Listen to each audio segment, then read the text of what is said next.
and so it's time for our council meeting to begin.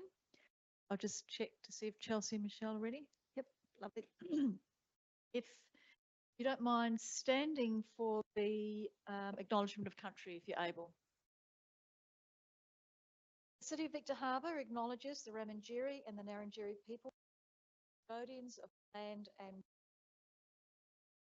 we acknowledge their deep connection to country, and we pay our respects to elders past and present.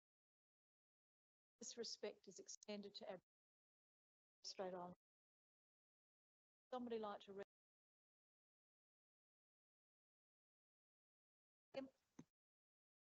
The City of Victor Harbor is committed to diversity, equity and inclusion. We respect people of all ages, abilities, genders, sexualities, religions, belief, culture and backgrounds. Service acknowledgements. We recognise the brave individuals who have served and continue to serve our nation. We remember those who lost their lives and paid the ultimate sacrifice to our country.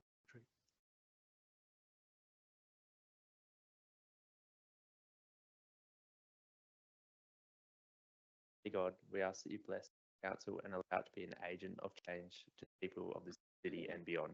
Direct and prosper its deliberations, the honouring of your name and the welfare of the people whom it serves.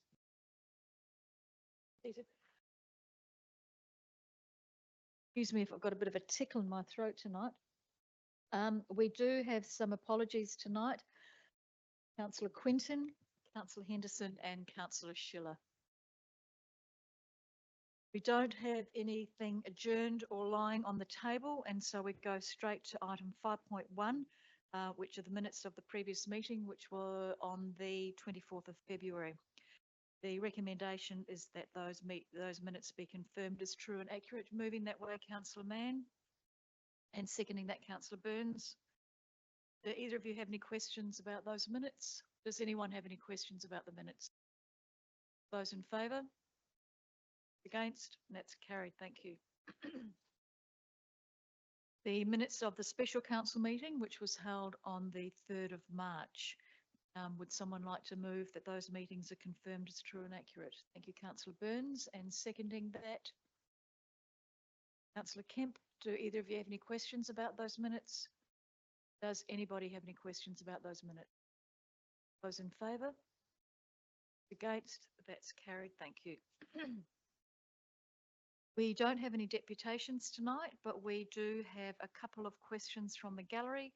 Mr. Peter Charles on behalf of Council Watch Fleurieu Inc. and Mr. Terry Andrews and Andrew Robertson is here in his place, also from Council Watch Fleurieu Inc. Mr. Charles.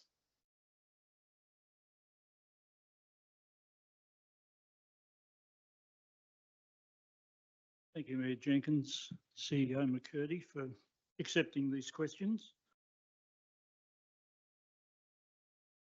At the City of Victor Harbor Special Council meeting on the 22nd of April 2024, the Council received a deputation from the Great Southern Amateur Basketball Association. During this deputation, it was revealed that Mayor Maura Jenkins, CEO Victoria McCurdy, and Director Kathy Hayter were well aware that the Great Southern Amateur Basketball Association had produced plans for their proposal to build a multi-use sports facility. However, evidence presented in that deputation raises serious concerns about Council's handling of the expressions of interest process, particularly regarding the eligibility criteria used to assess applicants. During the deputation, Mr. Stephen Scarvellis of the Great Southern Basketball Association stated, and these are his words, not mine. Sorry, Mr. Charles, can you get to your questions, please? I will have to just say what he said because it's sufficient for the people who are watching, public, to know what the story was, what was said. Well, you can have a short preamble, but your preamble's getting long. If you can just go to your questions, that would be appreciated. I believe I've got, 10 minutes or something or other anyway? This isn't a deputation. These are questions from the gallery and the... Well, thanks once again. So Let's put the whole story on. Go, Councillor, Mr. Charles, Please go to your question. You can have a preamble, but not a very long preamble as you are going. But please go to your questions and I'm more than happy to answer them. That's good. One more paragraph. On July the 16th to 17th, the three of us, another guy, Matt Parker, and I had put in a proposal to the Mayor last year. I then received a phone call from Kathy Hayter and Victoria McCurdy. Amazingly, both of them rang me on the same call. The three of us spoke about how we shouldn't put in our deputation because the recommendation was to withdraw it. The reasoning was that if you guys saw it before the rest of the expressions of interest people saw it, we would be at an advantage. So we withdrew it and waited for the expressions of interest process. Unfortunately, when the expressions of interest came out, the first criterion was that applicants must have built 3 sports stadiums beforehand. That was well known that council we hadn't. No one from council came to us and said, we realise this, let's work with you in another way. And since then, we haven't heard much. We've had a bit of dialogue, but not a lot. Question 1. Why was the Great Southern Amateur Basketball Association misled into withdrawing their deputation and not provide with the correct information that they would be deemed unqualified under the expression of interest criteria? Representatives from the Great Southern Basketball Association withdrew their request for a deputation to council after a conversation with the previous Director of Environment and Infrastructure and the CEO on the 17th of July. 2023, when it was indicated that GASPA might be interested in tendering for the precinct development in the future. It was discussed that presenting designs and costings to the council before the expressions of interest process could give an unfair advantage. Correct. The GASPA were not unqualified to submit an EOI. They were encouraged, in fact, to do so and received direct notification when the EOI was open. It is important to clarify that the EOI evaluation criteria did not specify a requirement that respondents must have built 3 sports stadiums. It is suggested that responses should include details of 3 comparable projects to demonstrate development capability. And this could have been examples of a range of different projects that supported the ability of the team to deliver the project.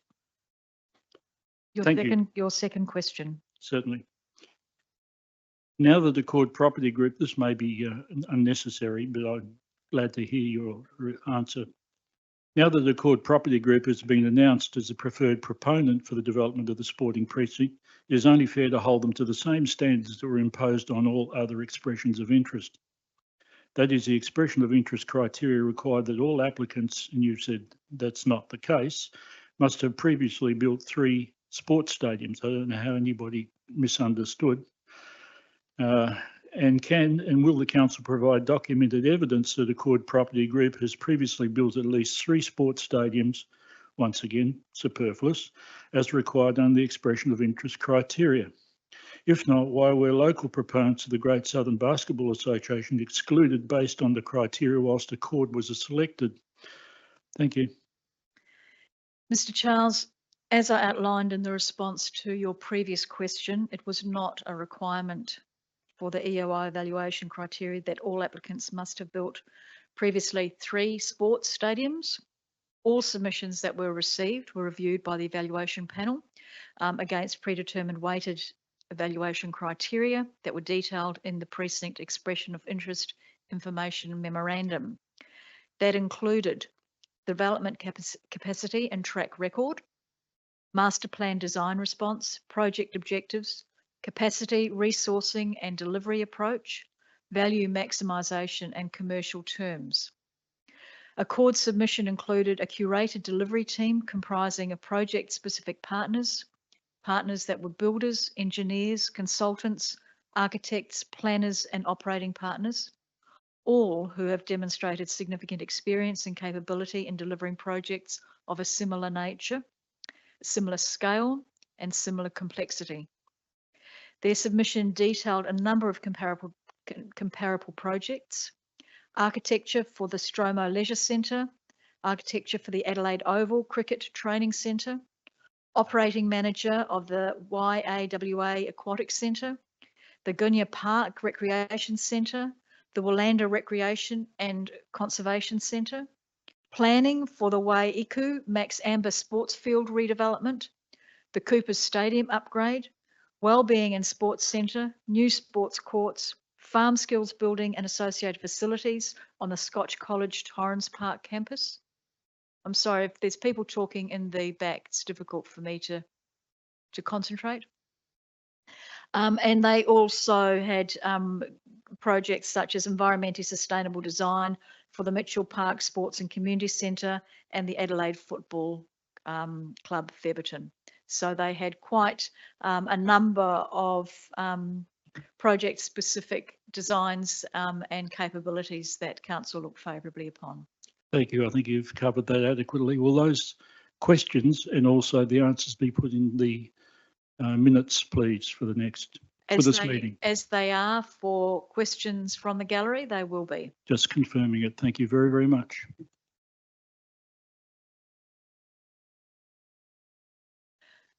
Mr. Robertson, you are here asking questions on behalf of Terry Andrews.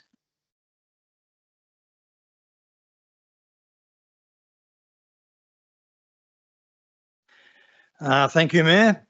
The first question from Mr. Andrews is the compliance with the prudential reporting requirements. Section 48 of the Local Government Act 1999 mandates that councils obtain and consider a prudential report addressing specific issues before engaging in certain projects. Can you explain how the council plans to make an informed decision regarding the proposed sports precinct development without first publishing and presenting a final prudential report for public scrutiny?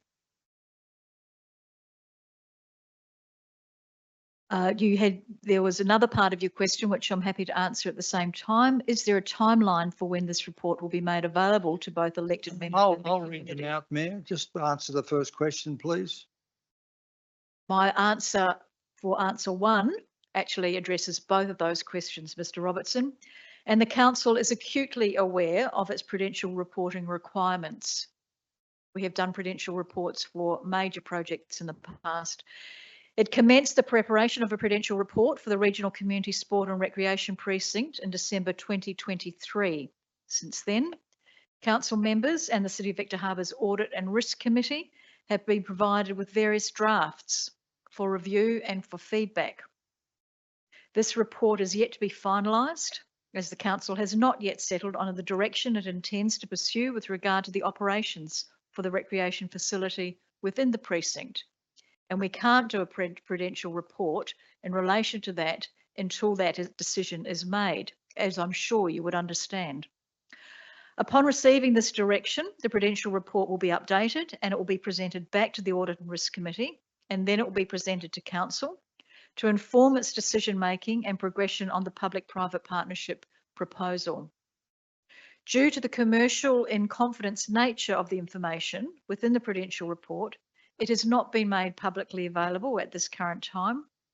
A prudential report is required to be prepared and presented to Council for Council's consideration, and it is not a document that is publicly consulted on. Your second question? You haven't answered the first one. That is, why haven't you first published and presented a final prudential report for this project? And secondly, the second question is, when is this report going to be made available for the elected members and the community? I'll read part of my answer again. You may not have heard me, Mr. Robertson.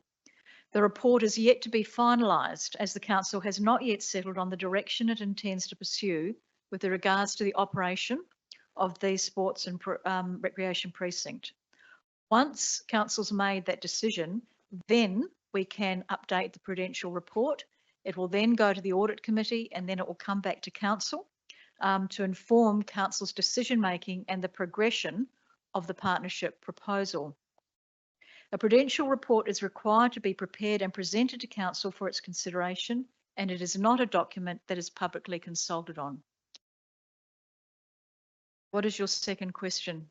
Second question, Mayor, is the ensuring informed decision-making and adherence to the Act.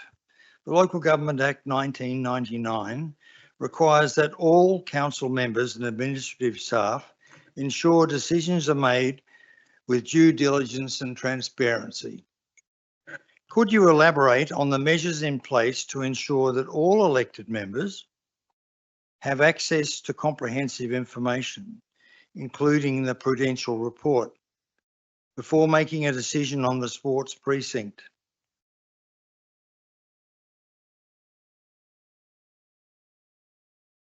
I certainly can, and that's a great question to bring up because it's really important, and council believes that it should be transparent at all times, that it should do its due diligence, and this is a major project and we are very much doing our due diligence on that. And as you know, we let you know last week, as soon as we were able to, that Accord is the developer. We are being as transparent as we possibly can when we can. Council members all have access to comprehensive and relevant information about the proposed community sport and recreation precinct. We have workshops quite regularly and are updated on all the information.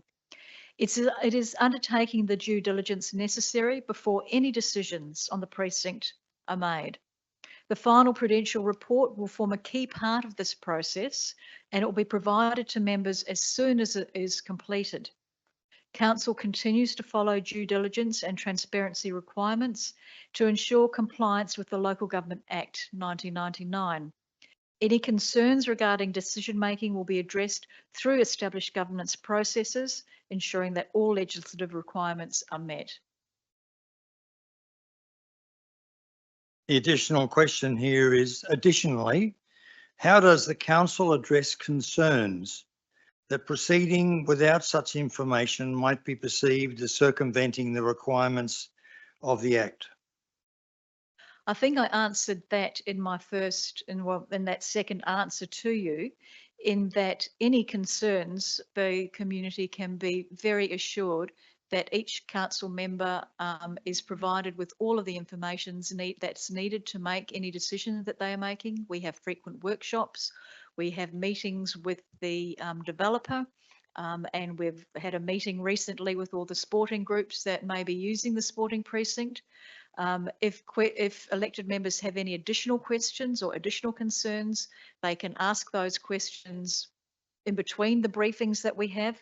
And when decisions are made in relation to the management of the Sports and Recreation Centre, the prudential report will be completed, and that will also highlight all of the work that is being done and the due diligence that's necessary. Okay, thank you for addressing these concerns to ensure the council's decision-making process aligns with statutory obligations and serves the best interests of our community. And thank you from Terry Andrews. Thank you. I can assure Mr. Andrews, and you can assure him that we certainly do.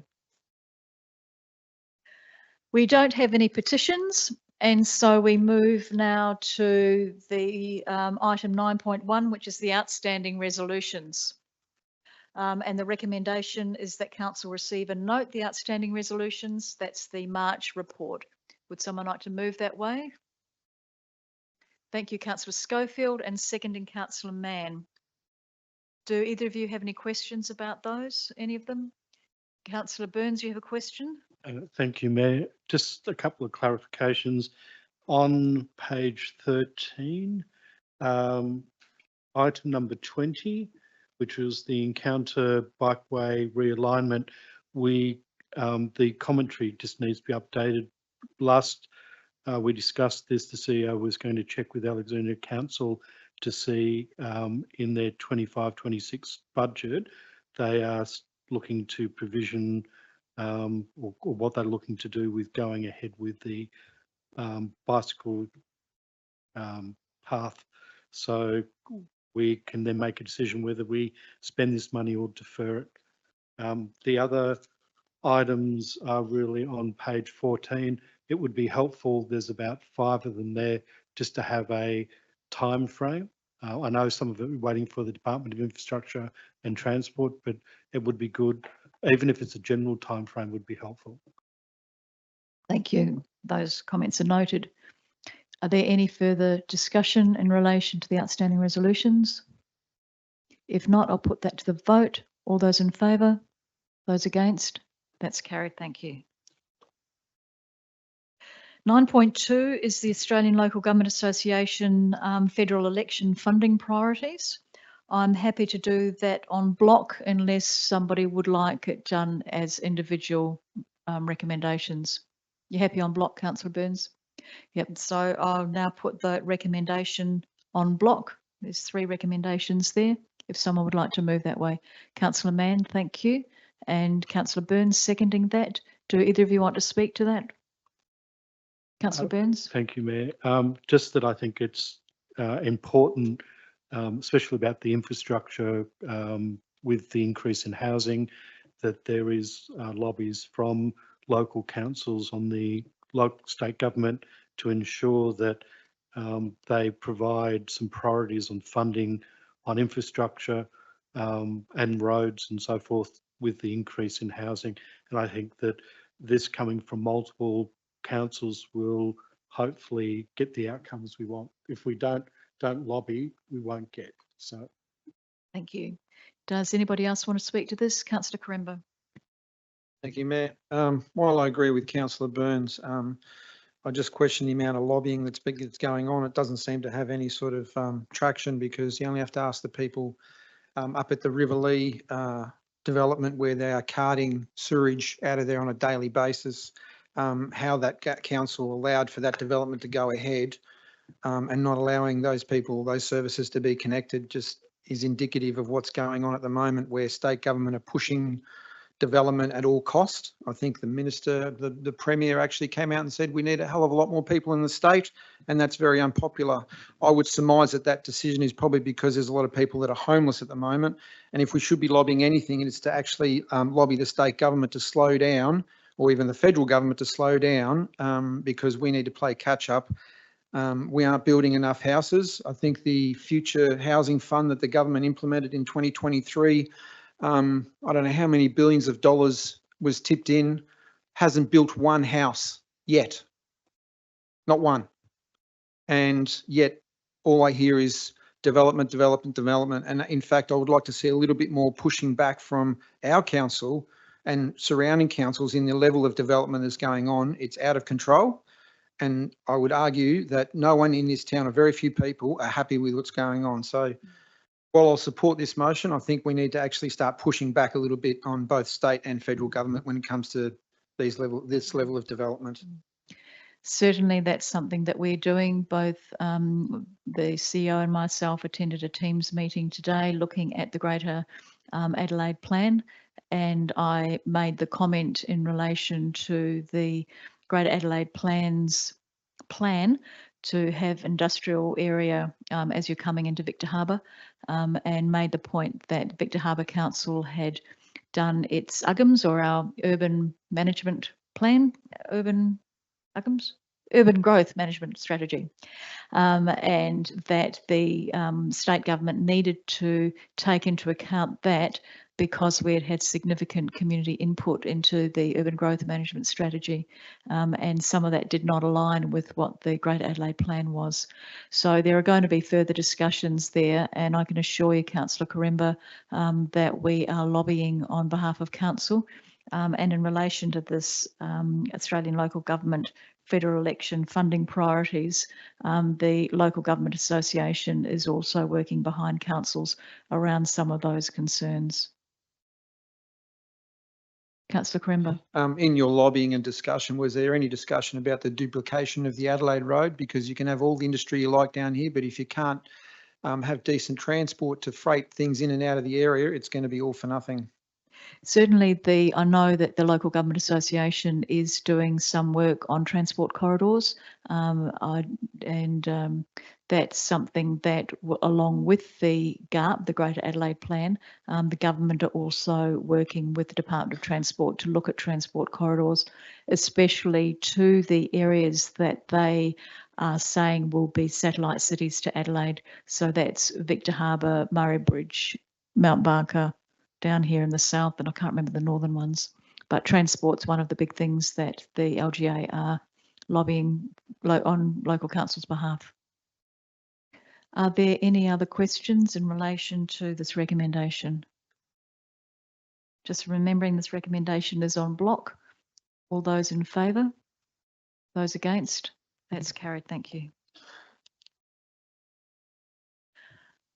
We now come to the Community Plan 2030 review.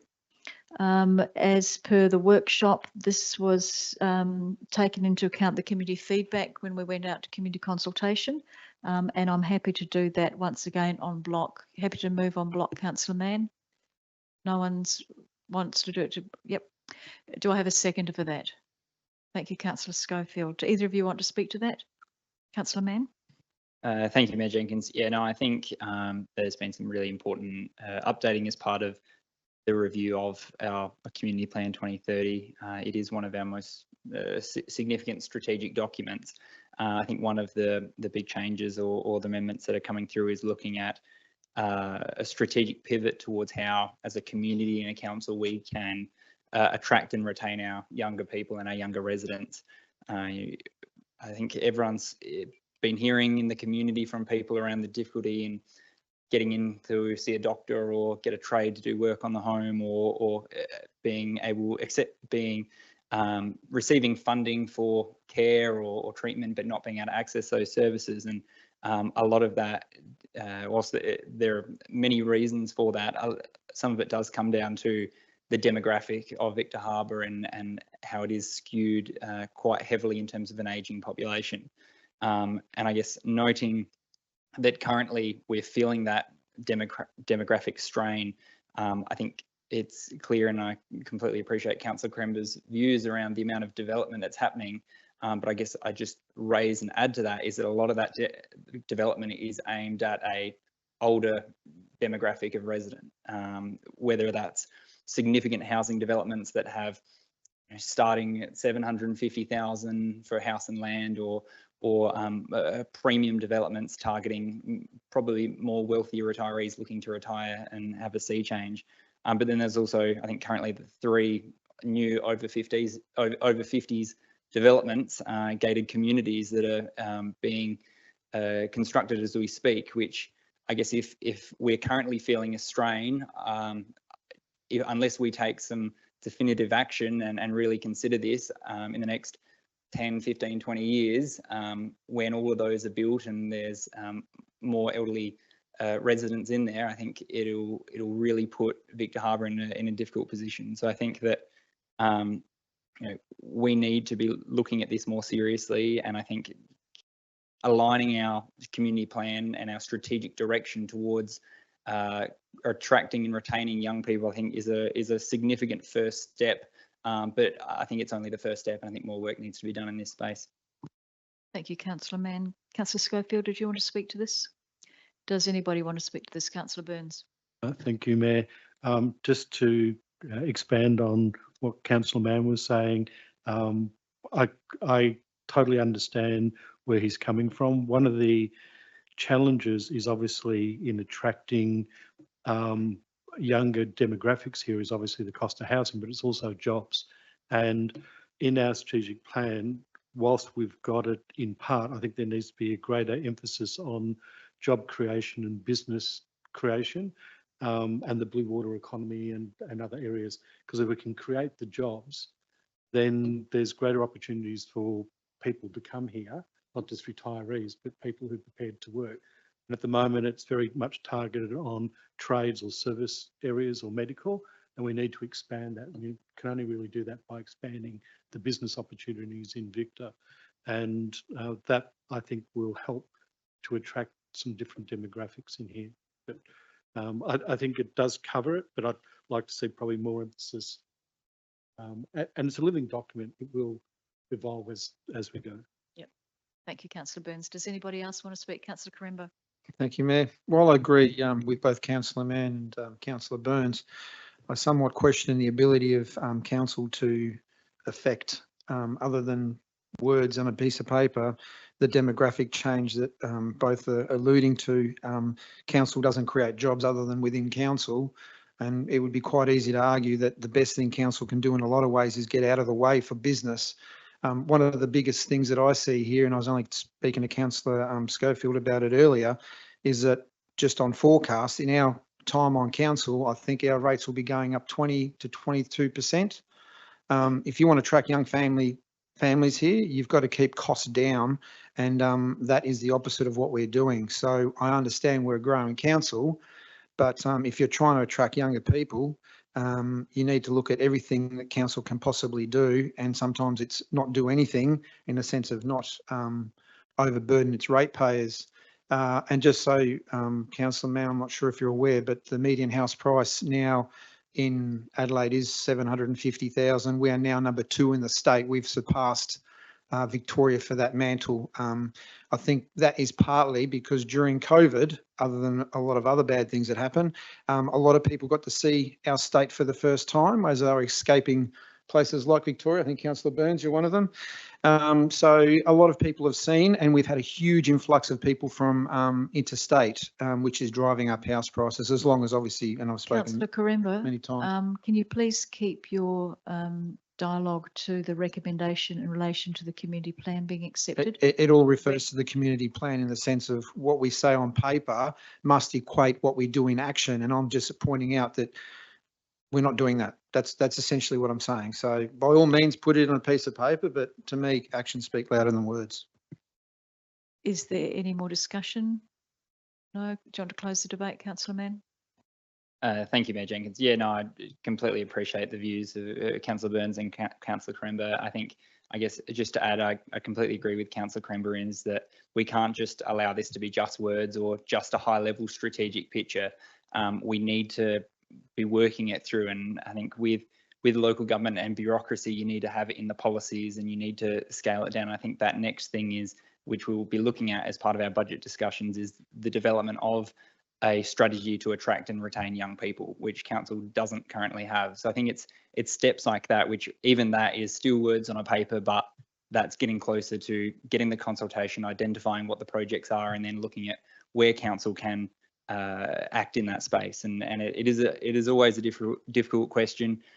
There will be people who say council shouldn't be involved in this, and there will be people that if we don't get involved will say council should have been involved in that. So they're all things we'll have to balance up, but I think it is something that with the rate of development targeting elderly residents, I think we need to be a lot more mindful of and make more of a priority with. Thank you, Councillor Mann. And I think one of the things that the changes within the community plan is, rather than the priority actions, we've got a set of performance measure targets which can be built on over the life of the plan. And so actually having targets will assist us to form action out of those words. Is there any further discussion? I think Councillor Mann's closed the debate. Councillor Quaremba, Councillor Mann's closed the debate. Is there any further discussion? Well, Councillor Mann's closed the debate. I'm getting myself confused now. All those in favour? Those against? That's carried. Thank you. We now go to the Code of Practice for Meeting Procedures, and I just note that for this to pass, we need 2/3 of the members to vote for it. The council has reviewed the Code of Practice. There's a few small changes to that, and the recommendation is that council adopt the reviewed Code of Practice for Meeting Procedures as provided under separate cover. Would someone like to move that way, please? Thank you, Councillor Kemp. Seconding Councillor Mann. Do you want to speak to that, Councillor Kemp? Councillor Mann? Does anybody want to speak to that? Councillor Burns? Just to point out, on page 43, there was a typographical error in the new petition form, because it mentions receiving it 9 days before the next scheduled council meeting. Yet in the commentary and everything, we're talking about 7 days. I think it was just an error. Thank you. We'll note that. If there's no more, if there's no discussion, I'll put that to the vote. All those in favour? And those against? That hasn't, It's carried, but not 2/3 majority. So that's not carried. And the Code of Practice meeting procedures will stay the same as to what it is currently. We need to move to 9.5, which is the safe environment policy. As you know, we have workshopped that, and the policy has also been to the Department of Human Services, who have approved it as well. So the recommendation is that council revoke the current one as provided at attachment A and adopt the child safe and vulnerable person policy, which is the new one, as provided in your agendas at attachment 2. Do I have someone to move that way? Thank you, Councillor Kemp. And a seconder, please. Thank you, Councillor Mackenzie. Councillor Kemp, do you want to speak to that? Yes, the revised policy is much more streamlining and actually identifying exactly the processes and what's in place about how you deal and create a safe environment for children and vulnerable people. So I think it's a good step forward. Thank you. Councillor Mackenzie, do you want to speak to that? Does anybody want to speak to that? Councillor Burns and then Councillor Quaremba. Thank you, Mayor. It was just really a clarification question. I understand that the training requirements for council employees and others who are working with children, I just wondered whether they were required to have the working with children certification as well. It depends on the level and the type of work that the staff are undertaking. Okay, good. Councillor Quaremba. Thank you, Mayor. Just a question. This was actually brought to me by a constituent. Do these, and I'm not sure if it's been even questioned or not, but do these new rules preclude drag queens from coming in and doing story time at council library? The child safe and vulnerable person policy, you can read it on attachment 2. I don't think it mentions drag queens or fairies or people dressing up as elves or Father Christmas. There's a big difference between drag queens and people dressing up as fairies and Santa Clauses. The question was asked to me by a concerned constituent. That's all, and I can take it on notice. I just would like an answer if that's possible. I'm happy to take it on notice, but I would assume that any individual, regardless of their sexuality, is required to abide by the same rules and regulations as everyone else. Okay, thank you. Are there any further discussions? I'll put this to the vote. All those in favour? Those against? That's carried. Thank you. The Fleurieu 9.6 Fleurieu Aquatic Centre Joint Venture Quarterly Report.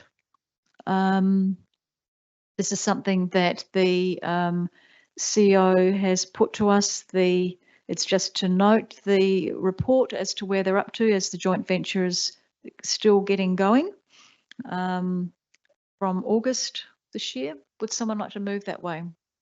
Just receiving and noting the report. Thank you, Councillor Burns, and seconding Councillor Schofield. Do either of you want to speak to that? Councillor Burns? Thank you, Mayor. Just on page 76, I am looking forward to the finalisation of the analysis that's going through to see what the maintenance costs and other forecasts are. I understand the process, what you're doing, and I'm looking forward to that when that comes. Yeah, okay. It'll be good when that comes. Thank you. Councillor Quaremba, did you want to speak? I did, thank you. Just with that report that Councillor Byrne was alluding to, that'll be a full report documenting shutdown periods, what the major maintenance is going to be.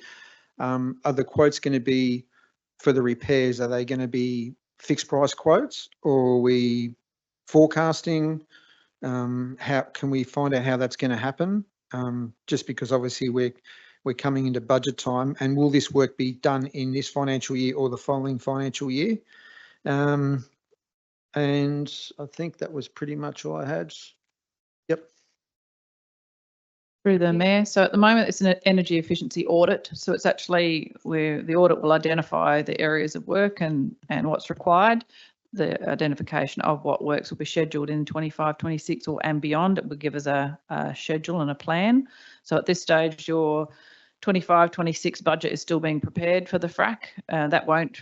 the audit wouldn't have been completed in that time, but there are already some schedules of work that are coming through to the councils, both councils, for consideration. But that audit will give us the information, and then when we do identify what works needs to be done, yes, it will be a full tender process. Okay, just, yeah, because obviously it's coming halfway through its life, and I understand some of these things will be quite substantial. So it'd be good to have these figures as soon as possible, considering that we're going to be potentially spending a lot of money in the next year or two. Yeah, it's not halfway through its life. We're currently up to year 8 of operation. So within the first 8 to 10 years, this will be the first significant maintenance that we'll be doing. Just a follow-up question: what's the life expectancy of the building? What's it forecast like? What's depreciation based on? I need to take it on notice, but I think it was 40 years, I think. But I will 40 years take that. structurally. Yeah, but I'll take that on notice, but that's just going off memory. But I'll Okay. take it on notice. And if we could have a breakdown of machinery and equipment when the breakdown stuff is issued for that, because I can't imagine those pumps and everything will last 40 years. No. Councillor Burns, you'll be closing the debate. I'll just get Councillor Kemp and then, then we'll come back to you. Councillor Kemp. Thank you, Mayor. Question to the CEO. I thought that we get this joint venture report, a quarterly review, that you haven't covered off on memberships or products, cafe or gym, as to how the joint committee is looking at membership, changing membership style products and trying to increase more productivity in income and revenue. The same with the cafe and the gym as well. So I'm just wondering why those types of those issues weren't considered in your quarterly report. Thank you for the questions through the Mayor. So the quarterly report was really a quarterly report based on the joint venture and the activities the joint venture is undertaking. We have received a marketing proposal and plan from the YMCA, who are the current managers, and that document will be coming back to the chamber, and that's part of the 25-26 budget preparations. And we have been giving some updates to members more informally through the CM update of some of the other works we're looking into, but this was trying to do more of a public update on the joint venture. But that document you're referring to from the YMCA is coming to the constituent councils. Would you like to close the debate, Councillor Burns? I'll close the debate, but I just actually had a further question. There was additional works that may be included in the project. If that isn't necessarily costed, will we at least get them identified in the report that comes to the chamber of what that could be, just so that we have some understanding of the specific maintenance work that's being investigated on energy and so forth, but there's a line in here saying additional works may be included in the project. It'd just be helpful to have details of what those additional works may be. Are you referring to the asset management? Yes. So again, if there's any additional asset maintenance required or any other capital contributions, then we would be coming back to constituent councils. Thank you. I'll put that to the floor now, that council receive and note the report. All those in favour? Those against? That's carried. Thank you. 11.1 artwork loan agreement. So I'll do that in block. The recommendation is that we approve for a period of 12 months as that we approve the loan of artworks to Fleurieu Health Service for a period of 12 months as per our agreement at attachment 1, and the CEO authorise the artwork loan agreement. Moving that way, Councillor Schofield, thank you. Seconding Councillor Burns. Do either of you want to speak to that? Councillor Schofield. I'll just say it's one way of showing our public and visitors the amount of fantastic artwork that we have. I've seen it down there and it is displayed really well. I did have a look through here to ensure that there was some sort of policy or insurance, and I see that that is also covered in the agreement. Thank you, Councillor Schofield. Councillor Burns, do you want to speak? Exactly the same sentence I was going to ask, exactly the same question, but I found it answered about insurance. And also I think that it's a great opportunity of promoting our local artists within the area. So I think it's a good thing. Thank you. Any further discussion? Councillor Kemp. Thank you, Mayor. I just find this is a great incentive to keep rotating the artwork in the hospital. I mean, hospitals are drab places at the best of times, but having beautiful artwork in there, which brightens the patients and even the workers, changing it over on a regular basis is a great initiative. Any further discussion? I'll put that to the floor. All those in favour? Those against? That's carried. And can I just ask the administration to make sure that the artwork is being cared for? I know that there's been several times that there's been chairs that are right up against a particular artwork. People could rest their head on it. And I've made various notes of that and let people know, but we need to keep an eye on it. Thank you, through the Mayor. I have followed that up with the hospital and they were very obliging. They've remedied that situation. Thanks for bringing it to their attention. Thank you.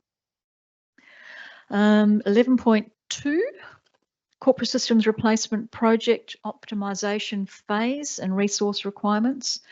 This recommendation is one that went through the Audit and Risk Committee. The Audit and Risk Committee specifically asked for ongoing resources to optimise the requirements of the next phase.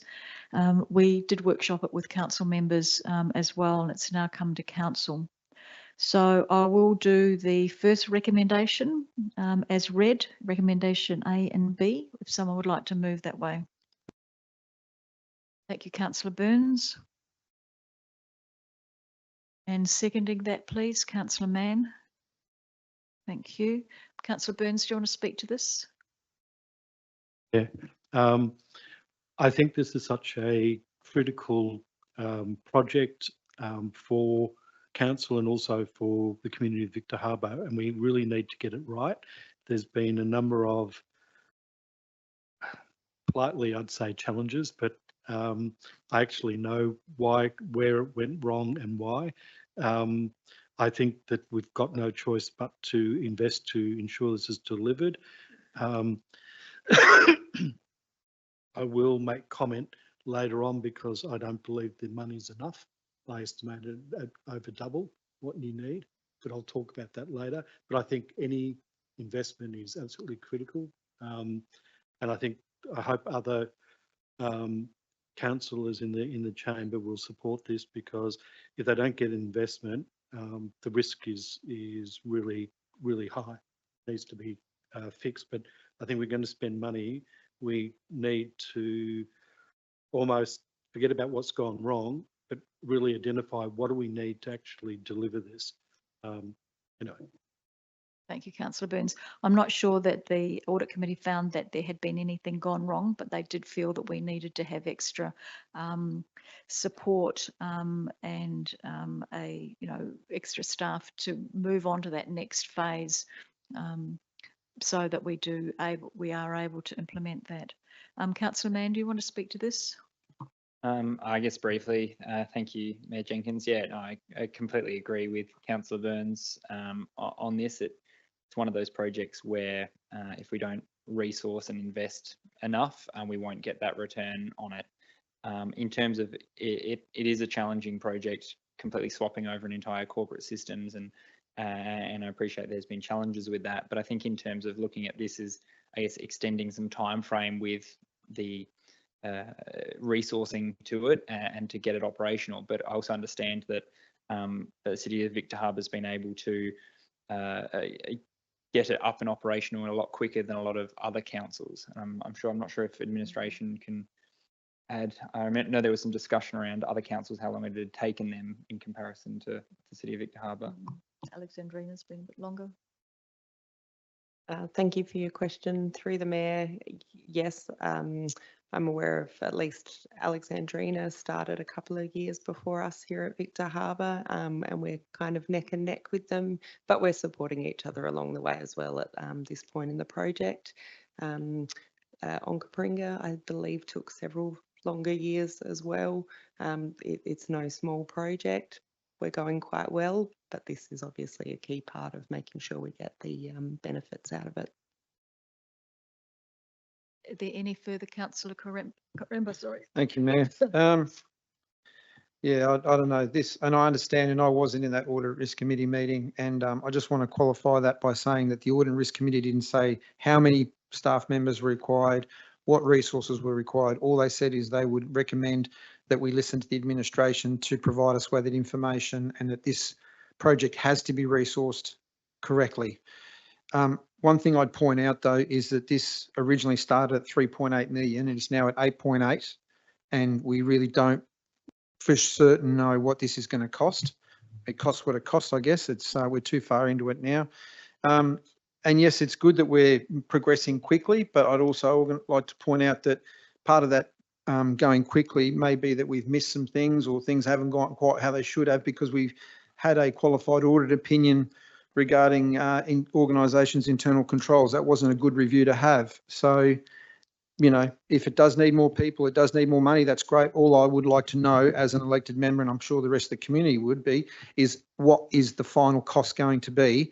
Then we can put that into everything else we're going to spend money on. Because if we end up with a heap of projects where we don't know what the costs are, we are committing to things that we may not be able to then pay without substantially raising the rates. Thank you, councillor Quaremba. That's noted. There any further discussion, councillor Kemp? Thank you, Mayor. I'd like to move an amendment on the first number A, changing a 3-year optimisation phase to a 2-year optimisation phase. The reason why I've said this or stated that amendment is because this is 4 years in the making up to date, and we've learnt a lot from rolling out the first phase. But to actually have another 3 years of it and additional staff, yet we were told all the way through that everything's going honky-dory, it's great, we're going well, we're doing this, we're implementing this and all. Now we come to a crunch time.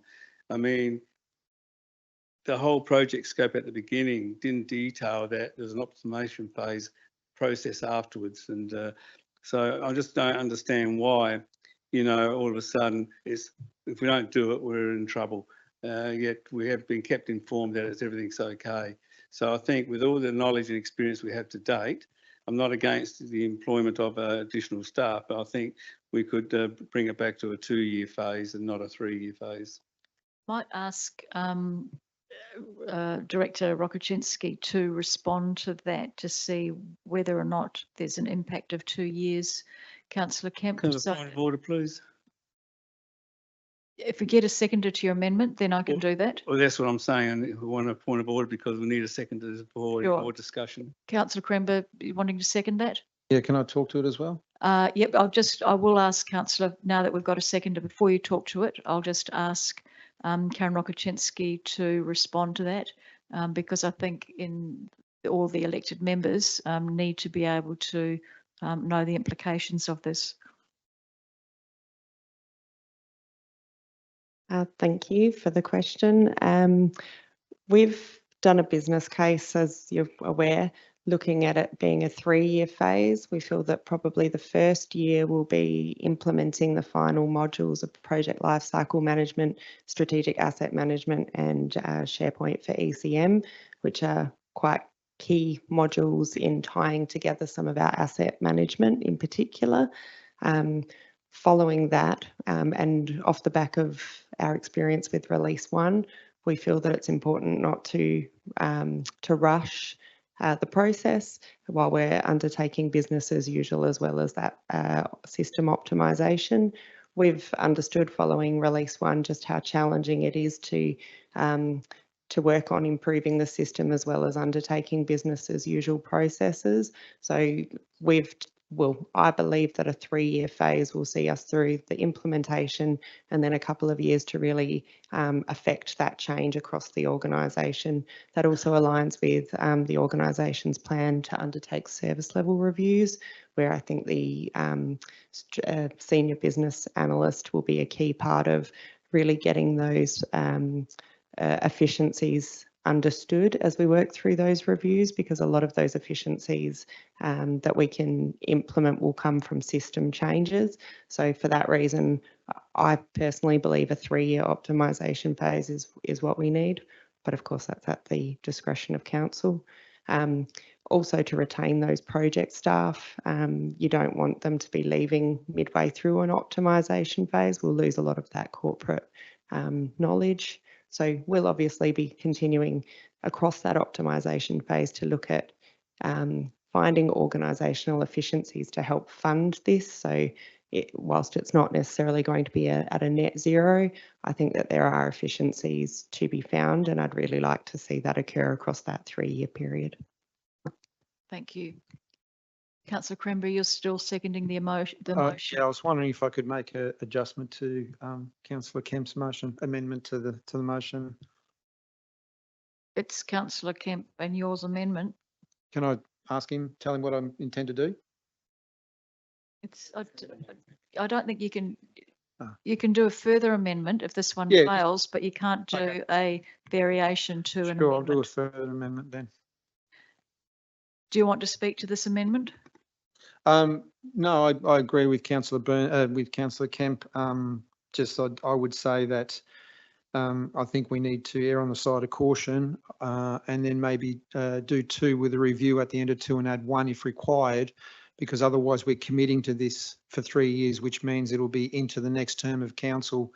So I think it's pertinent to, you know, we've let it go for 4 years and here we are. I think it's another 3 years is literally double what we've just done. And I don't think that's being, you know, controlling or what's going on. I think it's important that we actually start to take a little bit of control as a chamber as to the expenditure of this council. So I think 2 plus another 1, but I'll wait to do the amendment if this one doesn't get up. Does anybody else want to speak to the amendment? And knowing that if you speak to the amendment now, you can't speak to the motion again afterwards? I totally understand where Councillor Kemp and Quaremba are coming from, but I'm just wanting to convey my experience in actually implementing these systems. The reason that I would support a 3-year is that you're still 12 months away finishing all the implementation of your modules. You normally run parallel for 12 months. The following year is when you do your tuning and alignment. So you're at least 3 years off getting to a point within your organisation that you've got all your procedures, all your reports and everything done. You can shorten it to 2 years. You need to increase your staff. So either way. Does anybody else want to speak to the amendment? I put the amendment. Can you have questions? You can have a question? Just a question. At the beginning of this project, what was the actual duration of this project? How many years was forecast in the implementation of this project? To that, there wasn't a set time frame in terms of the implementation of this project, because it was clearly outlined to the council at the time that we were the first council to undertake the SaaS system from Technology One, and that's hence we've been giving the annual updates and the progression of the project in terms of its delivery. We came back to council with a very comprehensive review after release 1, because we had a number of learnings in regards to the impact on resources. And we outlined obviously the progression of how we were going to be doing release 2 differently. And we've continued to provide council with an update as we've progressed that. So there wasn't a set, this is going to be done and dusted in 2 years, 3 years, 4 years, 5 years. It was about actually the release of the 2 major elements, and then obviously now just how that was then going to be embedded into the organisation. Okay, just a follow-up question. So you said that no council had implemented this system. Is that in South Australia or Australia? No, so Technology One is in a number of councils across South Australia and Australia, but we are the first council, or were the first council to go to software to the cloud, basically their new Tech One system. A number of your big councils now are changing Technology One from the old system to the new system, and are going through the exercise that we are going through. But we went through from pretty much a greenfield site, so to speak. We had nothing to base it upon. Okay, and just a follow-up question. So the cloud-based part of the program, that was always going to be the way from the original tender or from the original plan?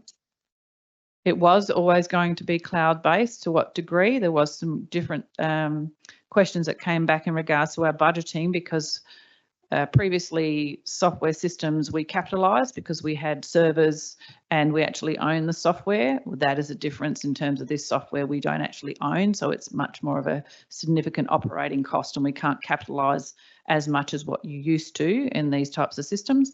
And that information was presented to the Audit and Risk Committee, and our auditors reviewed, and that has been back to council some years ago in regards to that change. Okay, thanks. Does anybody else want to speak to the amendment? I'll put the amendment to the vote. All those in favour of the amendment? Those against? That's lost. So we now go back to the original motion. Does anybody want to speak to the motion? Do you want to close the debate, Councillor Mann? You were, so Councillor Burns? You moved the motion? Yeah, do you want to close the debate? Unless anyone else has any other questions. I've or- just asked that and they Yep. don't. Okay, that's fine. Happy to close it. I just wanted to point out that I still think it's under-resourced and underfunded, and I just don't want to come back in 6 months and we're seeing another request. I think there's an opportunity, as painful as it may be, but I would much prefer that we actually cost this properly and resource it properly. Some of the resources proposed will certainly help. I don't think it's way enough, but that's just based on my experience in implementing these type of systems. So happy to close the debate. I now put recommendation 1 to the vote. All those in favour? Those against? That's carried, thank you. Recommendation 2, got A, B and C. I'll take that as read rather than reading all of those out. Would somebody like to move that? Thank you, Councillor Mann. And seconding that, please, Councillor Mackenzie. Councillor Mann, would you like to speak to that? Councillor Mackenzie? Does anybody want to speak to that? Councillor Burns and then Councillor Kemp. I'd just request if the chamber would approve that my comments that I don't believe that the proposed resources and the amount is adequate is noted in the minutes. That's all. Thank you. Sorry. It won't be noted in the minutes, but we've certainly heard you. The chat. You need a mover and the seconder for something to be put in the minutes.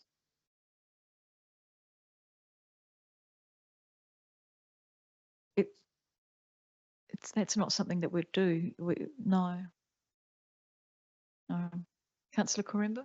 Just a question. I do recall at a recent Audit and Risk Committee meeting that I did the exact same thing about having something minuted, and I had to have a mover and a seconder in the Audit and Risk Committee. So does council run on different conditions? Council does run very different to the Section 41 committees. So how would an elected member get something minuted, as Councillor Burns is alluding to? Can you explain that, please, Victoria? If Councillor Burns is intent on having a motion move that he made the recommendation or suggestion that council was under-resourcing the project, after this motion is moved, he could then seek leave of the mayor that actually be his, a personal explanation, but he'd like it recorded in the minutes. He wants a mover and seconder, but you don't do it midway through a motion that's before currently be debated on the floor. Yeah. And again, it is at the discretion of the mayor. Thank you. I haven't had that before, so no, thanks. Any further discussion on recommendation 2? Councillor Kemp. Thank you, Mayor. I am concerned about resourcing. Is it sufficient? Is it over too many people or whatever? Yes, I read through the business case. It's written pretty well. But what I'm concerned about, because we've already put 4 years into this project, and we're realising that we're understaffed and etc. because it's the first time it's come back to the chamber for this. I would like to see an opportunity to adjourn this motion to give the Director Roszinski to actually provide a better option of providing more resources to ensure that we do complete it in 3 years' time and not 4 years or 5 years or 6 years. So I prefer this to be adjourned until we get another case to actually increase the staffing to ensure that we do make it. I think we need to get this finished within the 7-year period. And I think that, you know, by getting the right resources in place and make sure we have the right resources, I think that's be a better way of doing it, instead of thinking or gambling that we may have to come back again in another year or two and say, look, guess what, we need more people, you know. So I'm just wondering, that's why I prefer to adjourn it. So you're moving an adjournment motion, councillor Kemp? Sorry? Are you moving an adjournment Yes, motion? I am moving the adjournment motion for Director Rosinski to come back with a new proposal of additional staff within 2 months at the, let's see, what is it at the moment, May council meeting. Do I have a second for that adjournment motion? It's a formal motion, councillor Quaremba. All those in favour? It's a formal motion. All those in favour of adjourning? Those against? I'm doing the casting vote, and I will vote against that adjournment motion. I think that this has gone through the Audit and Risk Committee. If you want some specific questions, you can ask Director Brzezinski, and we'll continue. Floor division, please. Certainly, those in favour of adjourning? Councillor Burns, Councillor Quaremba and Councillor Kemp. Those against the adjournment, Councillor McKenzie, Councillor Schofield, Councillor Mann, and the Mayor's casting vote is against the adjournment. So we go back to the recommendation. Does anybody else want to speak to the recommendation who hasn't spoken? Councillor Mann, would you like to close the debate? Yeah, I'll just ask you a question first, if that's all right. Because there was some discussion in the workshop around so the addition of the FTEs and the extra recruitment, noting that at the end of the 3 years, not all of those FTEs would terminate. There may be a proportion that would stay on. Is that, am I mistaken, or is that kind of the case? Through the Mayor. So are you referring to the FTEs in regards to this optimisation phase? I guess and in terms of the IT department as well. So part of the optimisation phase was to enable, it's not actually, it's the ability to actually get the full potential out of the system and actually have it well implemented in the organisation and provide that embedded change management process. So as part of that, we will be undertaking service level reviews in various departments, finance being one of those, which council's already given some consideration to about the resource requirements. And the quarterly reports, which is the next part of this resolution, is an ongoing update to council to see where those various efficiencies and resources are needed. What we finally end up with in terms of our information technology department, we're not 100% sure, because there's a changed need of the resources that we currently have in our IT department because of the configuration abilities of this new system. It will need a different set of resources. What that finally looks like at the end of this, I'm not 100% sure. That's what we will actually be providing that quarterly reporting. But the resources we're seeking over this 3-year period will be reviewed and would be based on a 3-year contract basis, because the idea is to actually then identify what the resourcing is needed to service the rest of the organisation moving forward. Yeah, no, thank you, CEO. I guess, and that was, I think, referring to, I think in the budget discussions, there was some comments, and I don't know if it was Director Rokaczynski who made the comment that I reserve the right to, I'll keep one FTE, but reserve the right to come back if we need more. And I think in terms of that basis, I guess with, and I'm sure Councillor Burns can correct me in this area, but with optimisation, even though this is looking at a 3-year optimisation phase where a significant amount of, again, the rollout and the optimisation of the system will occur in that time, it'll, with IT systems, it's an ongoing thing, and there'll be ongoing after 3 years where we'll need to look at amending systems, finding further optimizations, and now the extent of those optimizations might not be as significant as in this 3-year block, but it'll keep happening. So in terms of suggestions like increasing the budget for the 3 years to get it all done, I think it's quite rare that I've heard administration come back to or council to go to administration and say, come back when you want more money from us. It's something new, but I think based on the report, the research, what administration have put up in terms of those costings, I think it's better to look at that's what they've asked for, that's what they believe they can deliver it on, and I'm happy to support that as is, and as opposed to potentially giving them funds that they haven't asked for or don't necessarily need. I think with looking at, and I think it may cost more or they may take a bit longer and things like this, but I think at this stage, I'm happy with the recommendations where it stands. Thank you. I'll now put that recommendation to the floor. All those in favour? Those against? That's carried. Thank you. The third recommendation is that the CO provides a quarterly summary report to Council each year for the Corporate Systems Replacement Project Optimisation phase. Can I have somebody to move that? Thank you, Councillor Schofield, and seconding Councillor Burns. Do you want to speak to that, Councillor Schofield? Councillor Burns? Yes, thank you, Mayor. I just think this is absolutely critical. It's something that's done on all good projects, and I'm very happy that it's been flagged. So thank you. Thank you. Does anybody else want to speak to this? Okay, so I'll put it to the floor. All those in favour? Those against? That's carried. Thank you. We now move to Environment and Infrastructure, the Boating and Facilities Advisory Group membership. There's a recommendation there that Council appoints Brian Hockney and Barry Brown as co-opted members of the Boating and Marine Facilities Advisory Group. Would somebody like to move that way? Thank you, Councillor Burns. And Councillor Schofield. Would you like to speak to that, Councillor Burns? Thank you, Mayor. Having chaired this committee last year and knowing some of the potential candidates, I just think they're going to bring a huge amount of knowledge and talent to that committee. And I think that the committee will have an opportunity to provide great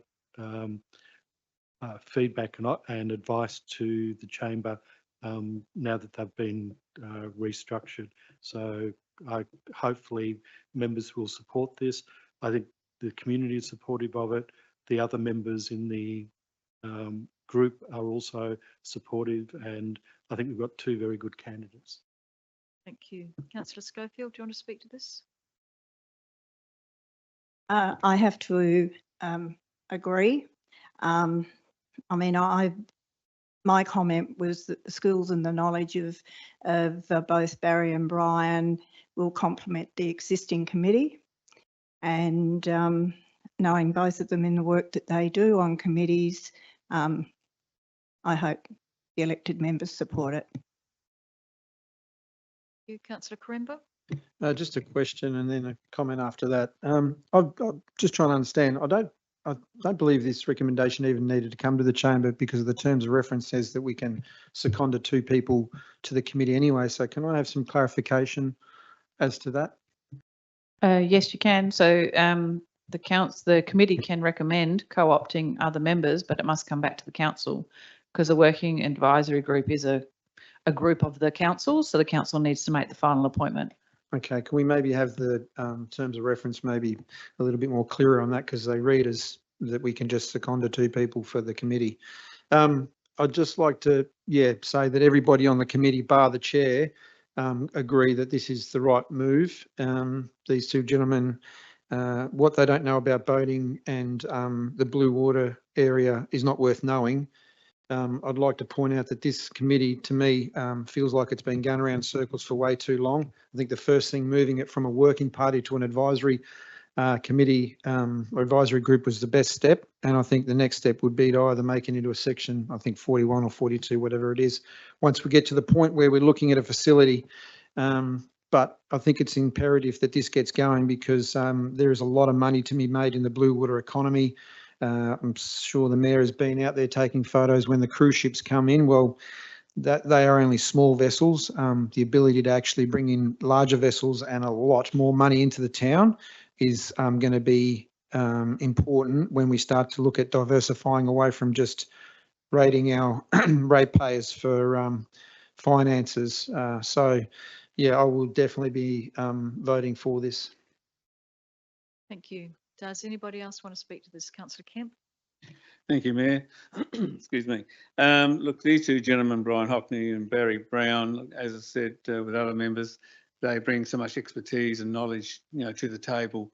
And I think, the advisory group will certainly be benefiting by their experience and intuition.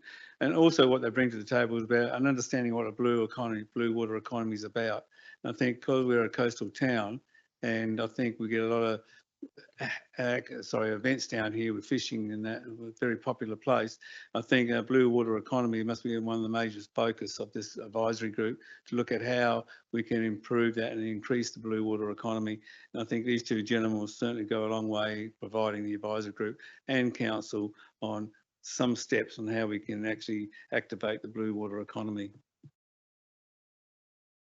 there any further discussion? I'll put that to the vote then. All those in favour? Those against? That's carried. Thank you. We now move to 12.2, which is the draft asset management plans and long-term financial for public consultation. This has been through the Audit and Risk Committee, and the plan's taken on the feedback from the Audit and Risk Committee before it's come to council. They've made some amendments. And just to note in the recommendation that this is to proceed to public consultation, so it's not the final product. Would somebody like to move the recommendation? Thank you, Councillor Burns. And seconding that, please. Thank you, Councillor Schofield. Councillor Burns, do you want to speak to that? Thank you, Mayor. I think it's important that the community get to see the draft plans and provide council with feedback if they have any.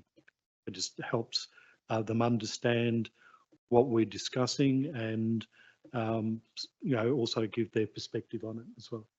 Thank you. Councillor Schofield, do you want to speak to this? Does anybody want to speak to it? Councillor Quaremba. Thank you, Mayor. Just a question. The indicative rate increases on page 109, they're obviously just indicative. What was, maybe you might know off the top of your head, 24, 25 rate rise? Kelly, you'd have to look that. We'll take that on notice, Councillor Quaremba. No? 6 or something?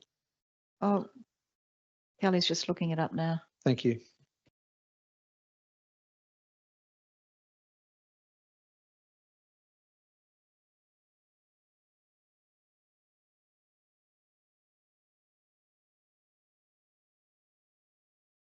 $5.2.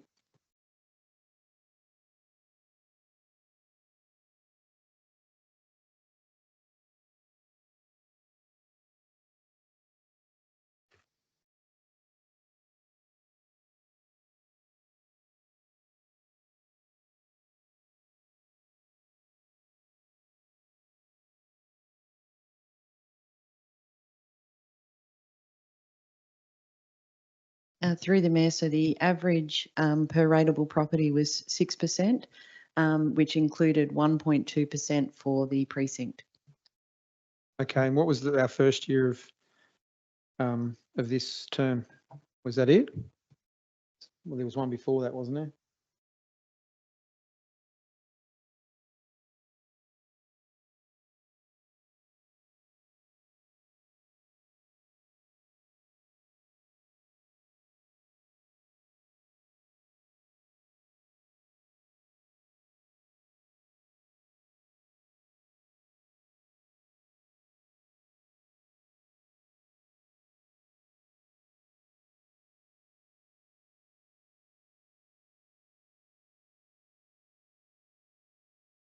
Through the Mayor, so 2023-24, the average per rateable property was 6.6. Okay, so 6.6, 6, and 6.6 for the year up to 26, 27, is that right, according to this?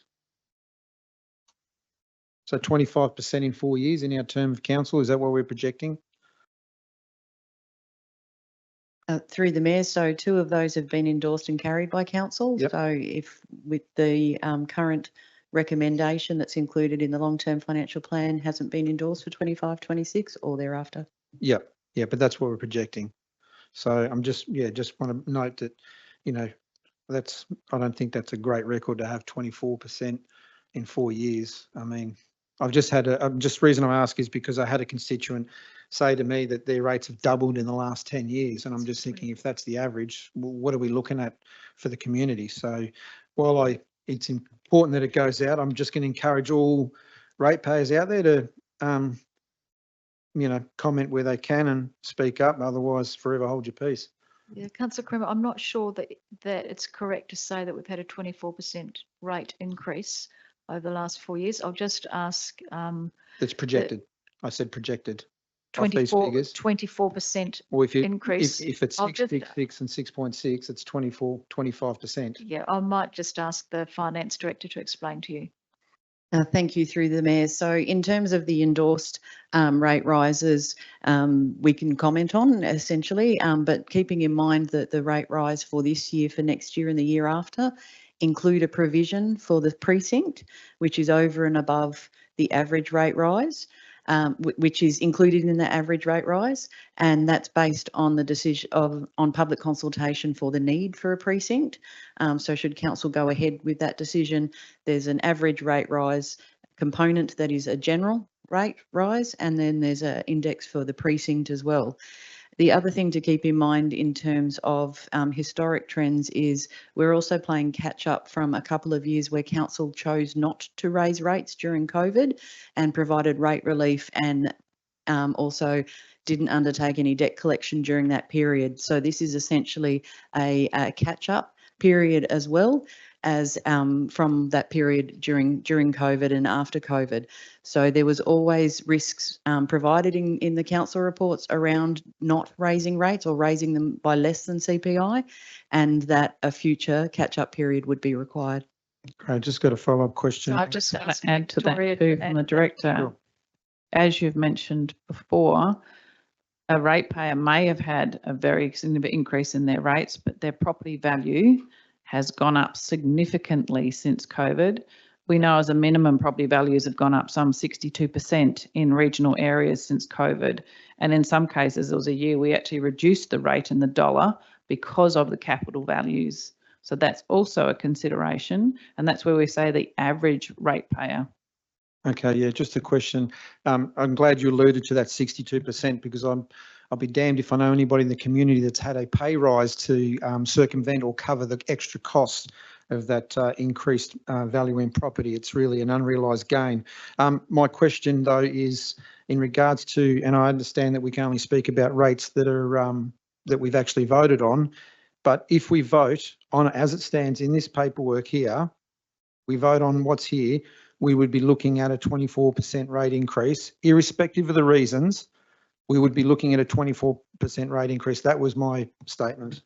Well, that's incorrect because what you're doing is endorsing these plans to go out for public consultation. So council hasn't endorsed to implement them as yet. You have looking to endorse for public consultation, in which that consultation will come back to the chamber as it always does for your consideration. And just noting these are long-term financial plans, so you are required to review them every year, in which case there are variations, and I can probably record those of every time you do an annual business plan and budget, you take into consideration the needs of the community and the feedback you receive as elected members in your considerations of setting your annual business plans and budgets. But in terms of our requirements to look at our long-term planning around our asset management plans project and doing our fiduciary responsibilities, this long-term financial plan sets out what is projected. Thank you.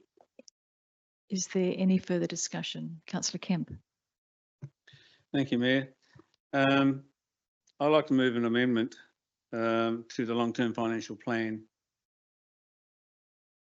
The amendment to the recommendation, you mean? Well, what I'm trying to do is get something changed in the long-term financial plan before it goes out to public consultation, and I think amendment might be the way to do it. You can't move an amendment because what we're looking at now is the recommendation.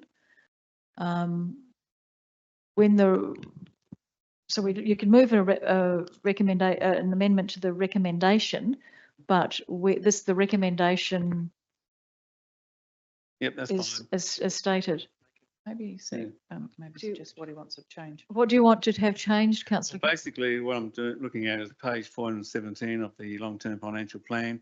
Operating surplus ratio of 0% to 5% is the new ratio. I'd like that removed and replaced with the original of -2% to 2%. Oh, whether that can go out to the community, they can read it then. The reason why I prefer not to support this as it stands, because going from 0% to 5% in the operating surplus ratio means that we can raise rates quite dramatically, up to 5% of our ability. And I think that's something we shouldn't be able to do. We should do it on merit. The -2 and the 2% was a very bad surplus ratio. And I think 0 to 5% can give council saying, we can raise rates for this now because it sits within our parameters of 0 to 5%. And to me, that's a dangerous place to be in if you're looking at it. If we go to raise rates, then we will justify it. We're not doing it through what I see is not a good way of showing to our community that we are being financially sustainable in what we're doing. So that's why I prefer to go back to the original. So I won't be supporting the long-term financial plan as it stands. I might ask the CEO to respond to that, councillor Kemp. If I may, through the mayor, in two part. One, if that's what you're seeking to do, you could look to seek the mover and seconder that you adjust the ratio to what it originally was, what it currently is, and we can make that amendment. So that is something you could do. The other thing, that ratio, I think we had the discussion at the workshop, and there was more of an appetite for a 0 to 3%, which was discussed at the workshop. But it's not a right for council to raise its rates to reach that. It's saying that council has the ability it's looking to have a surplus of between either a break-even budget of 0, as in no surplus, no deficit, or it's looking for up to a 5% surplus if it can, because obviously it's got commitments in terms of paying down its debt. It doesn't give the council the ability or the free for all to say that's what it's going to raise rates to. It's looking at having a surplus, either a break-even budget of 0 or a surplus of 5%, because that's what it'd be looking at to pay back on its borrowings. But again, my recollection going from the workshop was there was probably more of an appetite for 0 to 3. And my suggestion would be maybe look to the mover and second to say that you look to have that amended in the long-term financial plan and that it still go out for consultation. Just to respond back to the CEO, I remember in the workshop from a staff member saying going up to 5% is an indication that we can raise rates up to that level. So that's why. It's that way. If we put it out to the public consultation as it stands, I guess we'll get a good feedback from the community whether they support the 0 to 5%. Yes, I'm curious about the 3%. So I'd like to see it stand at the moment, just to get feedback from the community how they feel about it. Thank you, councillor Quaremba, and then councillor Mann. Oh, sorry, councillor Quaremba, you've spoken. I'll go to just a councillor. question. Just Okay, a question. sure. Oh, okay. I'm just wondering, for a question for the CEO, is achieving the 0 to 5% would that be one of your KPIs? To be within that bandwidth for all the 3 indicators? Not my KPI, it's your ratios that you are setting yourself as a target as council. And so again, it's about saying when you're actually setting your level of income and your expense, you're looking to either have a break-even budget of 0 or you're looking to have a surplus of no greater than 5%. So it's not so much my target, it's the commitment you're looking to your community about the ratios that you're prepared to work within. One of them is a ratio around your borrowings and your capacity against your ability to borrow, and you've kept that ratio at 90, no greater than 90%. And the other ratio is around your renewal and stating that you will continue to look to renew 100% of those assets that need renewing. So you set me a KPI in terms of the successful delivery of the annual business plan and budget, And my other KPI is to present to you, obviously, an annual business, long-term financial plan and asset management plan. Okay, just, So sorry. I can't be held accountable for the decision that you make in the chamber. Okay, that's all. And just a follow-up question. So just to clarify that a surplus is actually rating more than we need to be break even, correct? So we're going to be potentially rating more to pay down debt, and that's why it's not really a surplus. It's just more money to pay down the excess debt. So if we didn't have debt, we wouldn't require surplus. Okay, correct? there are other ways in which you can actually reach your operating surplus ratio or deficit, and that's by increasing the actual functions that you do or decreasing your operating expenses. You're obviously going to set a rate, but that, again, your operating surplus ratio isn't all about you setting a rate to overrate your community. But again, we've had conversations in this chamber where we've had some deficit budgets because we've actually had key projects that we've borrowed for. But there's also been an appetite from the chamber saying you'd like to see some surpluses so that you are bringing down your debt and you have more capacity within a year, maybe, when you have projects that come up. And if you have adopted a surplus budget, say a $200,000 surplus budget, then you have $200,000 throughout the year when we bring projects back noting you had a $200,000 surplus this year, you can either utilise those surpluses or you're borrowing more funds. So it's not all about increasing and raising your rates. It's about your ability to manage your income and expenditure within that year. And just one follow-up question regarding the operating budget. Would we be able to get, and you can take this on notice, would we be able to get a list of things that we can actually, or we actually have a lot of input into when it comes to the operating budget? Because I know we don't have any input in regards to staffing levels. I'm just looking at other avenues to cut back on the operating budget. Okay, well, I question your comment because you've actually just made a decision about staffing levels. So you do have an ability to make an impact on staffing levels because you just made a decision. But it's only going up. Staffing issues go up, not down. Correct? So you have the ability through service level reviews. So the service level reviews, which you're required to under the Act, is you can't just suddenly cut a service without engaging with your community. So if you were looking to cut services, then you would do it by way of service level review, and that may be cutting of resources. In some of our positions, yes, we have no force redundancy. We need to find redeployment, but not in all. But again, you're about to receive, as you do every single year when you review and prepare the annual business plan and budget, a detailed operating budget. And we will be presenting that to you at the next budget workshop. You've already just gone through the capital budget last week. You're about to go through the operating budget on the 31st. Great, thanks. Pleasure. Councillor Mann. Thank you, Mayor Jenkins. Yeah, no, I guess this draft long-term financial plan, we've had a lot of discussions about it, and there's a number of complexities with it because a big consideration with the next 10 years is what operating model council chooses to go with our sporting precinct. And, you know, just on the figures, the high level figures we've got so far, between two models, there's $1.45 million operating difference. So obviously, depending on which model we go with, it has impacts on the long-term financial plan. Now, I appreciate, I guess, in some of the discussion as understand it, as we've been looking at this in our budget, is this long-term financial plan is kind of putting forward that worst case scenario in terms of basing those years on the less profitable or the less beneficial operating model.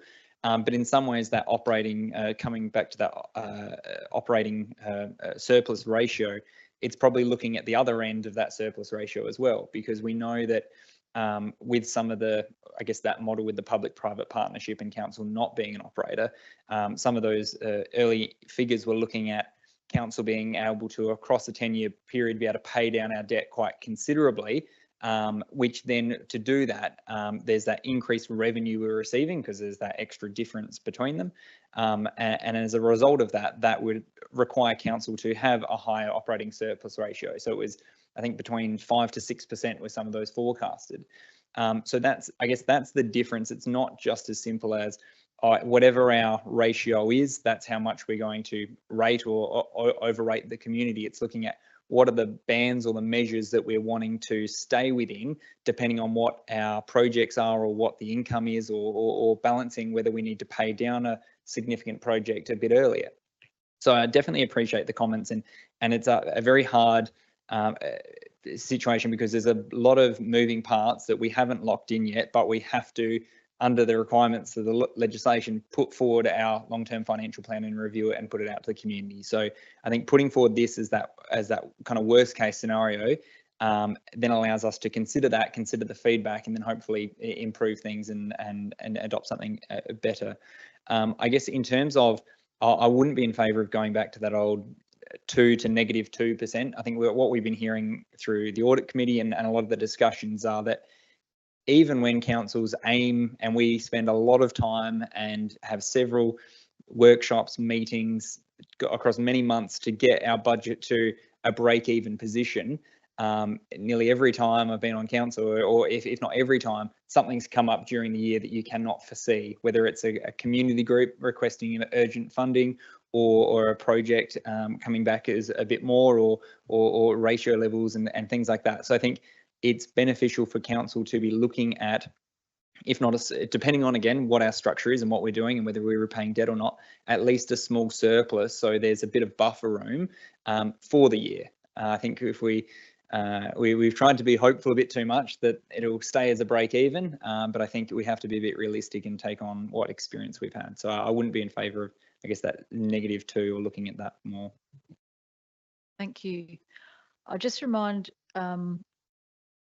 everyone that we are looking at, should we go out to public consultation with this draft asset management plan and the long-term financial plan. Does anybody else want to speak before we close the debate? Councillor Burns, you'll be closing the debate. I just see Councillor McKenzie. Do you want to speak? No, I think everyone has. Councillor Burns. It was just for clarification. I also have listened to all the discussions. I have a preference to keeping the rate as it is, 2.5, rather than increase it. I think it can still achieve and manage things. However, I agree with Councillor Kemp that we put it out to, there's an opportunity to change it once we get the feedback from the community, and let's put it out and see what their appetite and thoughts are. I have a preference that we don't, but I'd be interested in what the community say. Thank you very much. I now put that to the vote. All those in favour? Those against? That's carried. Thank you. We now look at the Civic Centre air conditioning system budget increase, and Jodie's here and will be able to talk to that. The recommendation is that council approve a $250,000 increase in the 2024-25 capital budget to support the air conditioning system. Jodie, do you want to speak to that?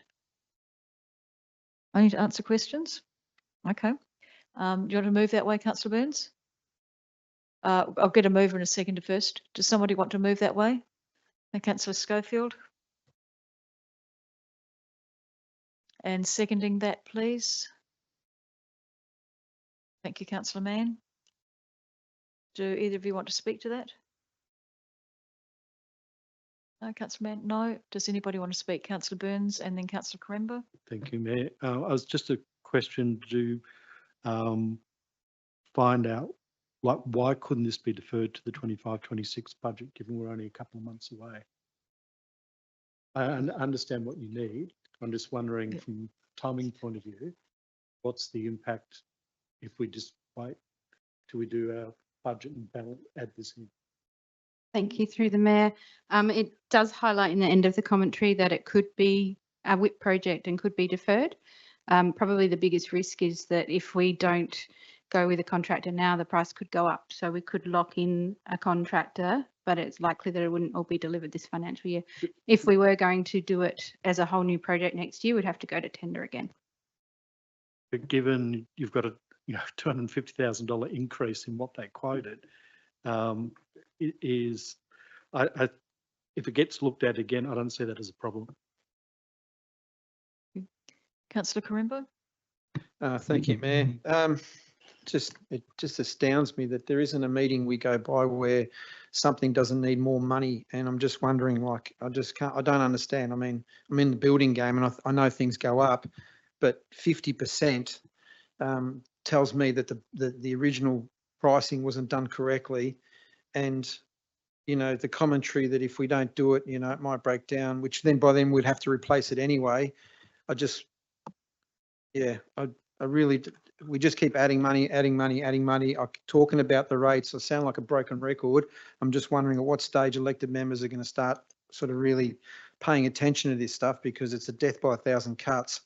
How many, can I ask, how many people actually tendered or priced this up? Because $750,000 for an air conditioning unit seems like a lot of money. What is Jody? it? Yeah, thank you through the mayor. As it says on page 115, it actually went out on the open tenders on Tenders SA, and we received 5 responses. Okay, and that was the cheapest, was it? That was the recommended, yes. So it was the cheapest? I wasn't on the panel. I'm not privy to the responses. So recommended by who? Through the mayor, we have an evaluation panel who look at things like methodology, experience, price, whether they're local. There's a whole heap of weighted criteria, and then that's scored. So this was the tenderer that got the highest score. Right, can we, do we allow as elected members to see that process? Just because I question it, that's all. I just want to know, get my head around, you know, we originally budgeted 500, now it's 750. I know it went out to tender 5 times, but do we, have we got access to that information? Obviously, we're going to make a decision on this, so I'd like to know the information surrounding how we came to this decision. Yep, so through the mayor, if I may, Councillor Quaremba, yes, you can actually view the documentation. You need to sign a confidentiality agreement and a conflict of interest if you have one, in terms of any connection with any of the people that tendered for it. But again, I draw your attention to the fact that when we actually, this was originally budgeted for several years ago, it's been pushed out and delayed within the budget. And then when it was actually finally endorsed to be undertaken by council and the detailed design was done, that is probably where the significant increase in cost has come about. We didn't go out for tender 5 times, we received 5 tenders. Yeah. But yes, you can. You could very easily come in and view them. But again, you just need to sign confidentiality agreements and a conflict of interest provision depending on your connections. Great. I don't feel comfortable in signing off on this. I would rather see the tender documents. I'd like to move an amendment, an adjournment on this until I see those documents. Do I have a second for your adjournment? Councillor Burns? All those in favour of the adjourning? Those against? That's carried.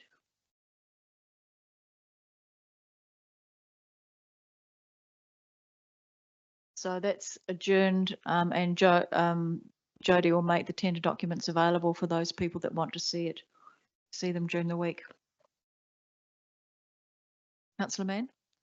Can I ask a question in relation to this item? The item's already been voted on.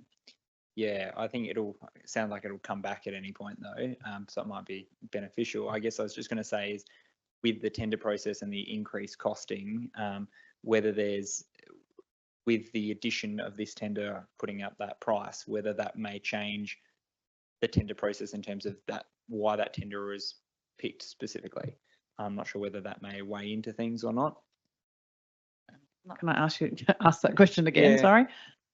Just in terms of noting the increase in this cost and the budgeted item, whether I guess more around the benefits of going out for additional tender, or I guess the comment before around if we do it next year, it might just be more. Well, it may well be, but again, the ability to view the tender documentation and get back to the chamber as soon as we can. I think the director's comments were, while it may be a commitment within this financial year, it was more than likely it was being whipped into next financial year anyway. And again, to enable the elected member who's intrigued or interested to have a look, doesn't mean that the tender process would actually change or need to go back out for tender. We now, Councillor Kemp. I just want to know when this will come back to chamber, because it's not in the adjournment motion. When I presume it'll come back next meeting, because Jody will have those documents. Yeah, I'm not quite sure. Is it written in there? Because It says subsequent meeting, and that basically gives me either pretty much we're wanting to get it back to the next meeting, but if desperately I can't, then it'll be the next one. We now move on to 13.2, which is the Special Audit and Risk Committee meeting minutes and summary. I'll do both of those on block. The minutes, sorry, 13.1. Did I miss 13.1? I beg your pardon. 13.1 is the CEO Performance Review Committee, and the recommendation is that council receive and note the minutes. Would someone like to move that way? Thank you, Councillor Kemp. And seconding that, please. Councillor Mann. Do either of you want to speak to those minutes? Got any questions? No. Does anybody have any questions? Do you have a question, Councillor Quaremba? I do. Just noting that was some comments in the Audit and Risk Committee when I asked what makes up a good committee and what makes up a bad committee. And one of the statements was that if you just see a lot of note and receive, that's a bad committee. And I'm just wondering, can we get some more information? Because obviously some of us can't attend these performance review meetings, but there's a lot of receive and note, this sort of tick a box type scenario. Be great if we could even get possibly like the Audit and Risk Committee do a summary of what actually happened in the meeting, maybe from the chair. I don't know who is the chair. I am the chair. Yep. And it's pretty, just, read the agenda. It's pretty easy to meeting schedule and work program. Yep. Not a lot to say about that. Training and engagement activities undertaken by the Chief Executive Officer. That's in the agenda. Yep. Key planned activities. That's in the agenda. Yep. And that's it. Okay. So there's, I would really be, if you're interested, I'd read the agenda if I was you. And if you've got any questions, I'm more than happy to answer. Just noting that it'd be nice to have a bit more information, but that's fine. Well, no problem. what further information do you want, Councillor Quaremba? It may not be pertaining to this. May not be pertaining to this particular meeting, but I do notice that the CEO Performance Review Committee meetings generally minutes come back with note receive, note receive, note receive. And I was just alluding to the fact that the Audit and Risk Committee had stated that good committees generally have a lot more information or discussion, but that's fine. You continue on your way. That's not a problem. I'll ask the CEO to respond to that. Sorry, Councillor, through the Mayor, Councillor Quaremba, the Audit and Risk Committee, I remember the question you asked, but that was what makes a good Audit and Risk Committee, because they have a role to play, provide guidance and advice to the council in regards to its decision making. So its minutes, it tends to provide feedback, hence the summary.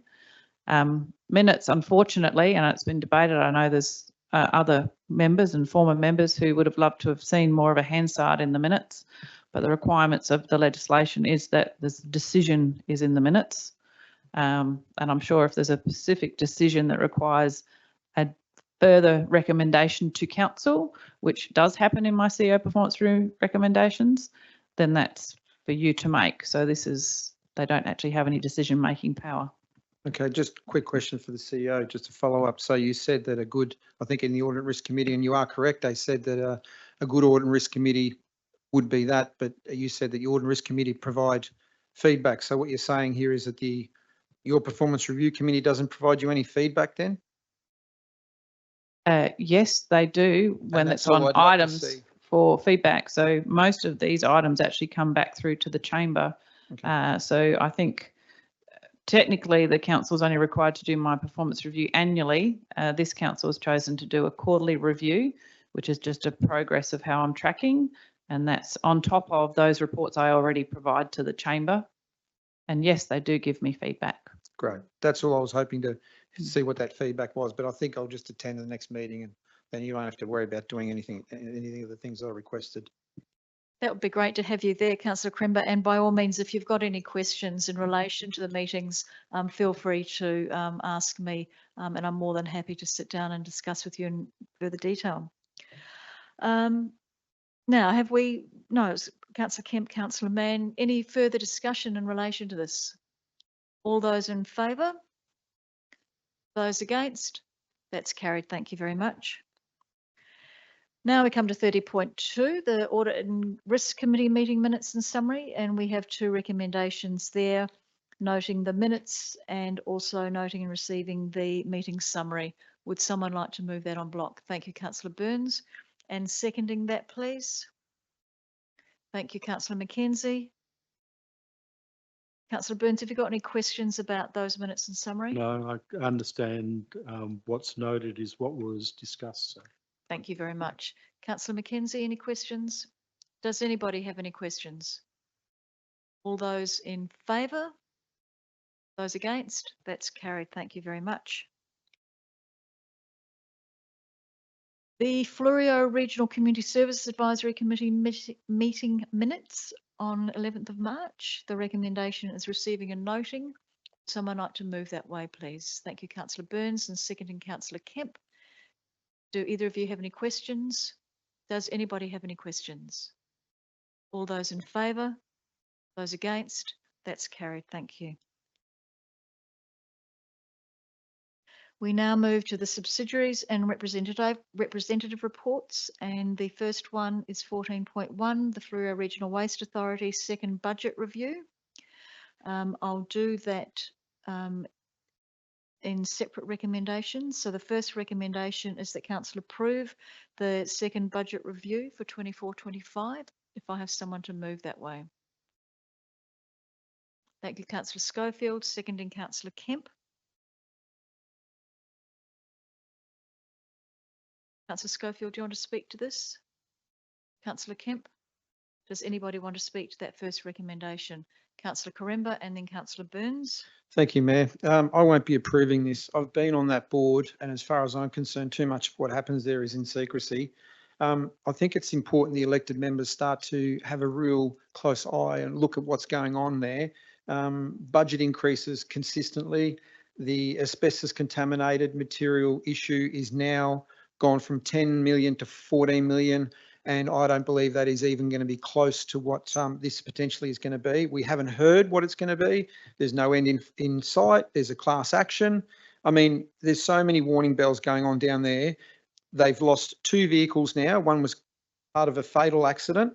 One was a rollover of another truck. And yet all we seem to do is rubber stamp their budget requirements and requests. Now they're asking to borrow more money or the ability to borrow more money.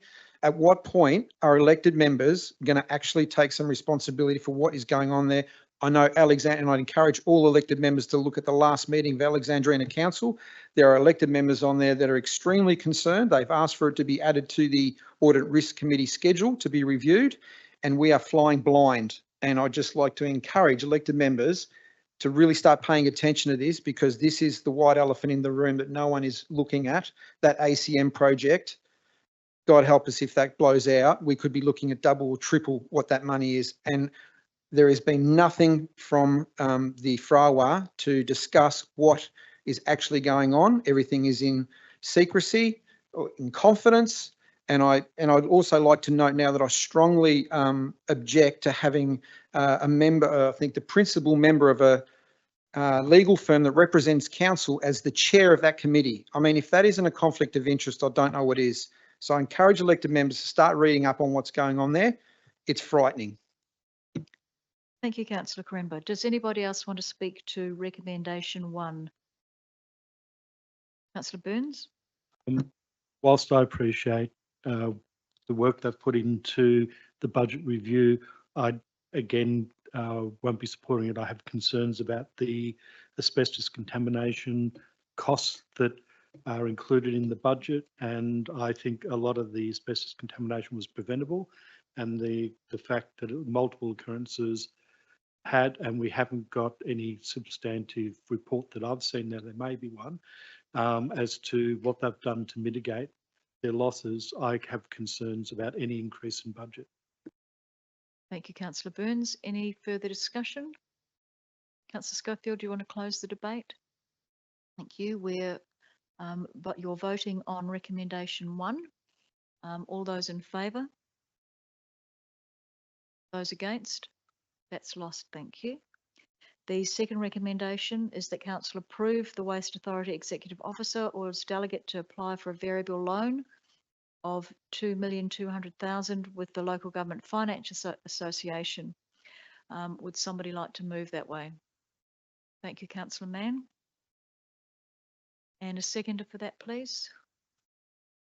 Thank you, Councillor Quaremba. You want to speak to that, Councillor Mann? Councillor Quaremba? Thank you, Mayor. As I said before, it is time that the chamber start to rein in some of these authorities, because they are in my opinion, acting on their own accord. So I think we need to send a clear message, and the CEO or the director, and whoever it is over there, can come and give us a reason as to why they require. And I know that they've given us a little bit of a detailed thing, but I want to see some tangible numbers. And in fact, I think we should probably even have a briefing session in confidence, obviously, about the ACM, because like I said, this is going to blow out, and we need to start reining it in. You want an in-confidence briefing session, councillor Quaremba? That would be You said great. that they were in confidence too much. You wanted to be more. Well, we can't, the ACM has to be in confidence. That's what the FRA was. So, and that's because there's class actions going on. So yeah, I would love to have it in the open and let the community know what's going on, but that's not going to happen. Okay. Any further discussion? Councillor Kemp? Thank you, Mayor. Look, I agree that we need to get more information on this. The asbestos situation, it's like a rabbit down a rabbit hole. You know, you don't know where it's going to end. And I do have concerns about, you know, they don't get it resolved properly, then there'll be another 12 months, will be another couple of million in borrowings, etc. So I think we need further information before we make a decision. Thank you. If there's no further discussion, I'll put that to the vote. Unless councillor Mann, did you want to close the debate? I'll put that to the vote. All those in favour? And those against? Just all those in favour again? Those against? That's lost. Thank you. We now move to 14.2. The Victor Harbor Tram Authority reviewed business plan. And I'm happy to do that recommendation on block A and B. If somebody would like to move A and B together. Councillor Mann, thank you very much. And Councillor Schofield, are you seconding that? Yes. Thank you. Do either of you want to speak to that recommendation? No. Councillor Schofield?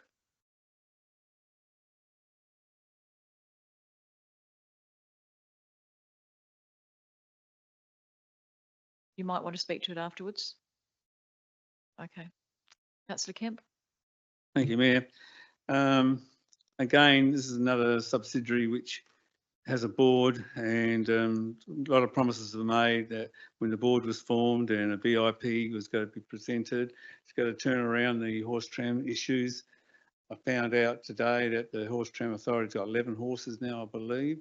I need to verify that, but 11 horses for 2 operating trams. We've got 4 trams there, 2 need to be repaired still. Okay, I'll stand corrected if there's only 1 tram to be fixed.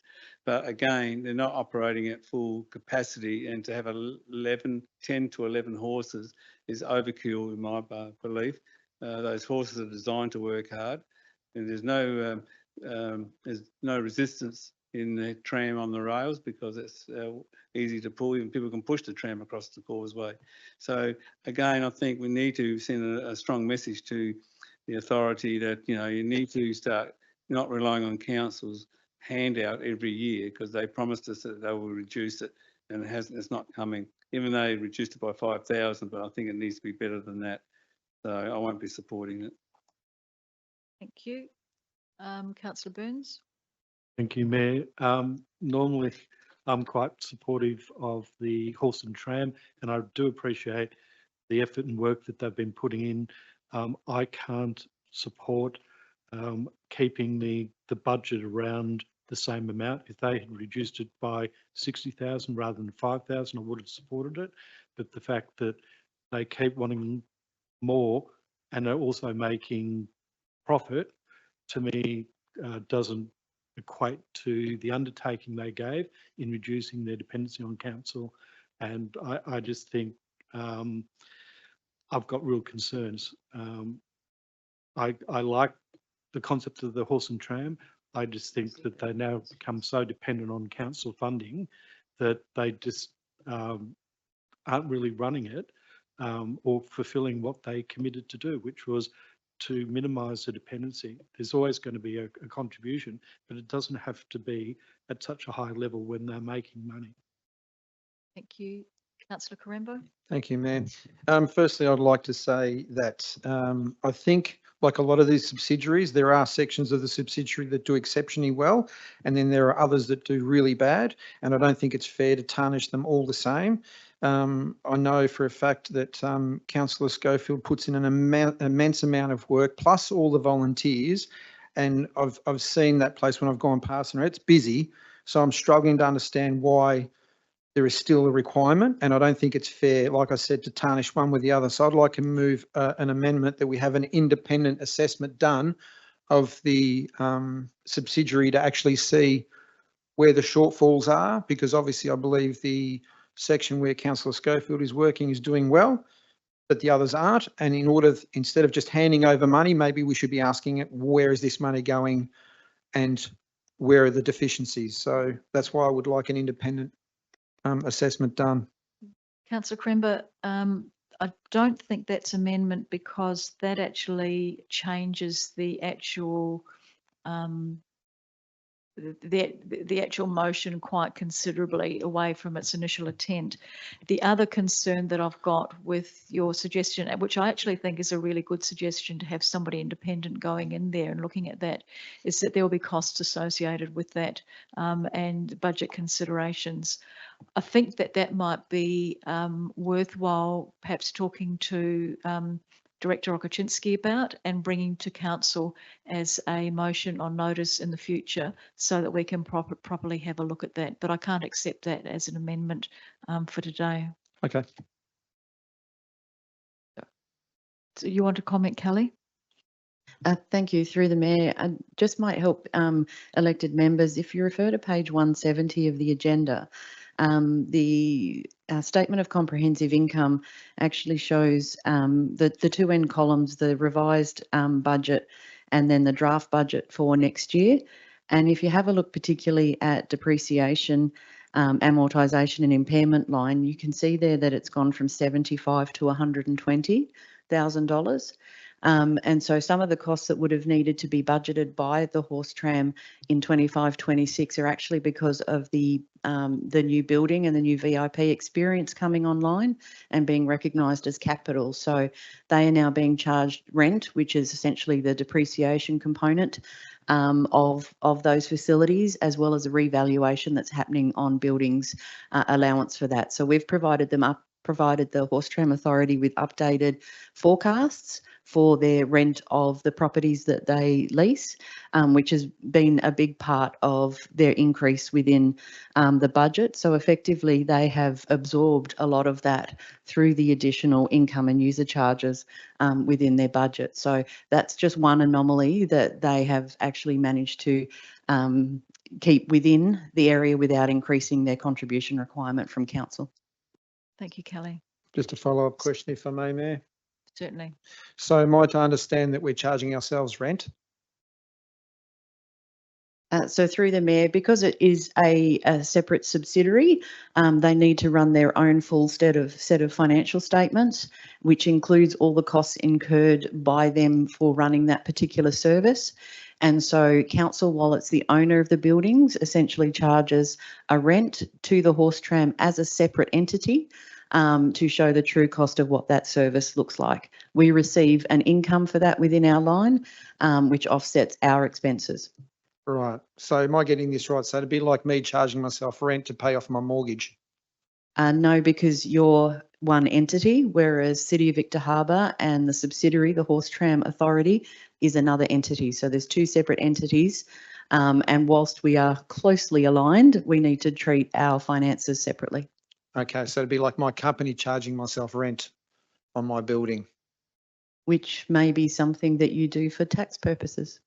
Okay, but we don't do that for council purposes though, do we? I'm just trying to get my head around why we would charge the authority, which we own, you know, because they come back to us for $360,000. If we didn't charge them rent, they may require less money, which then means less to the budget. I'm trying to understand is this a merry-go-round of money is what I'm sort of getting my head around. Through the Mayor, it may appear to be that, but in terms of knowing the complete cost of running the subsidiary, the idea is that we assign any charges directly to the subsidiary so that you can get that true cost and know what the provision of that service looks like.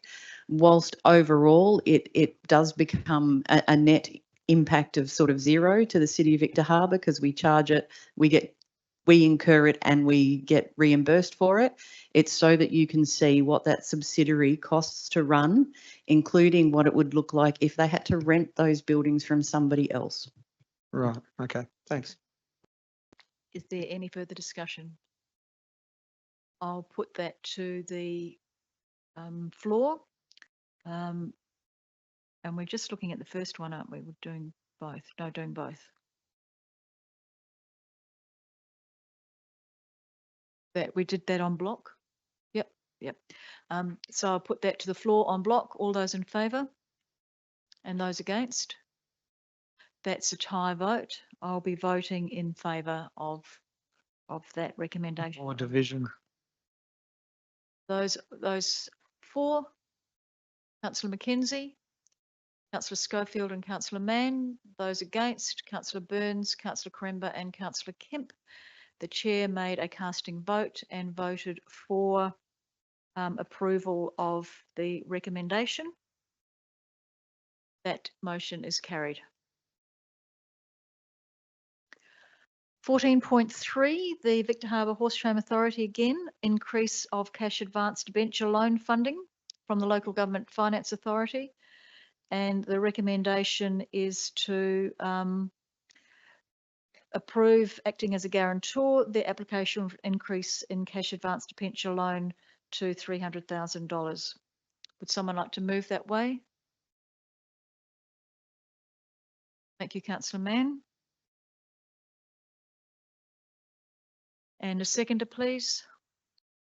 Thank you, Councillor Mackenzie. Councillor Mann, do you want to speak to this? Councillor Mackenzie? Does anybody want to speak to this? Councillor Kemp, Councillor Quaremba and Councillor Burns. From what I've read of the agenda on page 180, it talks about the authority assets now include specialised equipment such as 2 horse floats, 53,000, work vehicles, 103,000, recycled water system for 40,000. The total value of these assets have grown to 276. That's why they needed 300, because they only had 200,000 to begin with and they've overspent. And now they want us to bail them out by being a guarantor for them. I think, again, if they want to be a business and operate as a business, then they should work within their means and don't buy things until they have the money available. So again, I won't be supporting this. Thank you, Councillor Kemp. Councillor Quaremba. Thank you, Mayor. Yeah, so we've just handed over 360,000. Now they're asking for another 300,000. And before you say they're not asking for the 300,000, my understanding is that when you go guarantor on a loan, you are liable for the full amount. So technically they can spend 300,000 and we would be on the hook for it.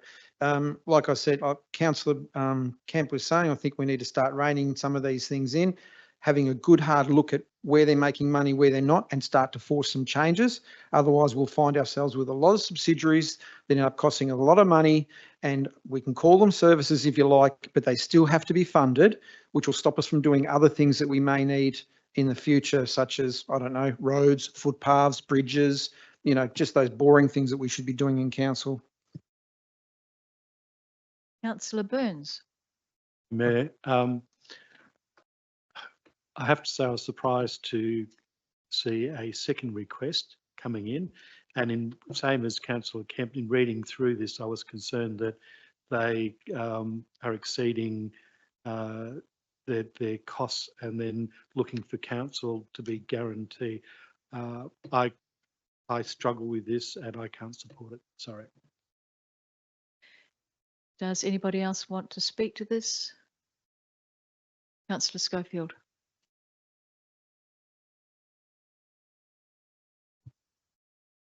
I understand what the elected members are saying. Puts me in a bit of a position being on the board. I believe that we should be having a look at the authority, and the only reason being is that the authority actually has now 3 separate departments that it operates from. And I think we should have a clearer view of each of those separate departments, exactly the same as what we're looking for the other authorities. And I think we should be also looking at it at the Visitors Information Centre that are running 2 departments. I just think we need to come back, stop for a moment. In the last 2 years, the authority has achieved a huge amount. We've had last year horses and losing a horse with Ross River. At the moment, we're closed because of the toxic environment that has affected staff and affected horses. So there are things that have affected it, but as a business person, I believe sometimes we need to just sit, review of what we've got, have a look at where we're going into the future. Yes, we have got 11 horses, but some of those horses, I believe, are rented. They haven't been paid for until they actually see if they're going to be horse tram horses.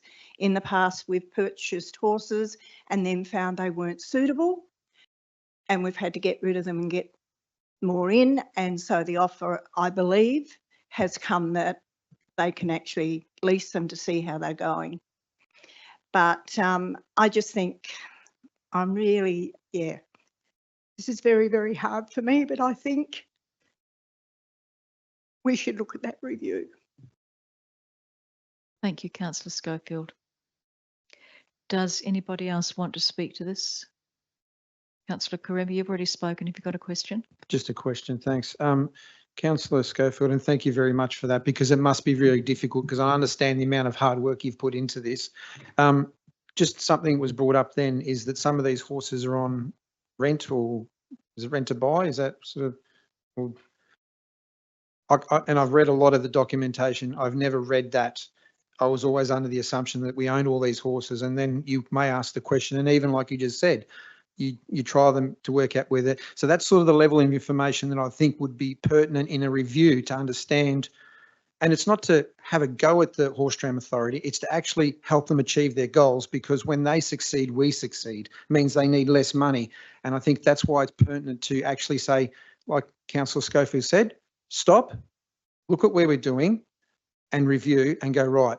Because if we just keep handing over money left, right and centre, this is just going to be endless. And then eventually we'll come to the point where there will be a chamber that says enough. And there won't be, oh, let's take back a little bit. It'll be, it's gone. But you have spoken previously.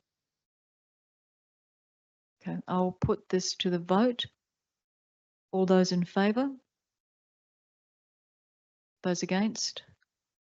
That's not carried, thank you. We now have motions on notice. Oh, hang on, sorry. Matters of urgency, questions on notice. We have nil. Are there any questions without notice? Councillor Burns? Thank you, Mayor. It came to my attention there was a vacancy on one of the Encounter Bay working groups, and I just wanted to nominate myself if there was one to help out Councillor Schofield. I thought there was I'm on the rec centre, but I thought the Encounter Bay also had a vacancy. Not that I'm aware of, but I can have a look, and then it would need to come back to council for endorsement. Yeah, so I'll have a look at what the current membership is of Yeah, I those. was just made aware, but there is a vacancy, because having just one member, if they can't turn up sometime. Yep. Plus it gives you good insight into the clubs as well. So I'm finding that with the rec centre has been fantastic. Yep, fantastic. Thank you. Councillor Kemp, you have a question? Thank you, Mayor. You made a statement when we had a question from the gallery on the prudential report for the sports precinct, and I believe you said that council will get a prudential report once we made a decision on what model. So my understanding is that will the prudential report be made available prior to a decision of council on which model? So I thought part of the decision-making process is to have the prudential report up front before we make a decision to go ahead with it or not. So I'm just trying to clarify what you stated to the question from the gallery to ask what is the process. My understanding is that, part of the prudential report is based on the model that we as a chamber choose for the sport and recreation centre going forward. So whether or not the management model is something that we manage, or whether Belgravia manage, or who the managers, and the report will be based on that. And so we need to choose a model. We'll have all the pros and cons of the model, and all of that will be put into the prudential report. Thank Victoria, you. do you want to expand on that for me? Yep, I can.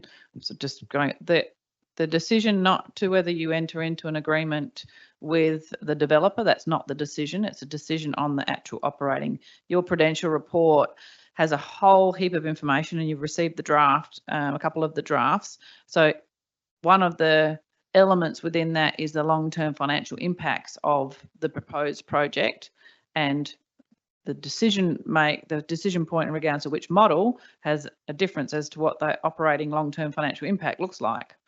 So that will also need to feed into the prudential report.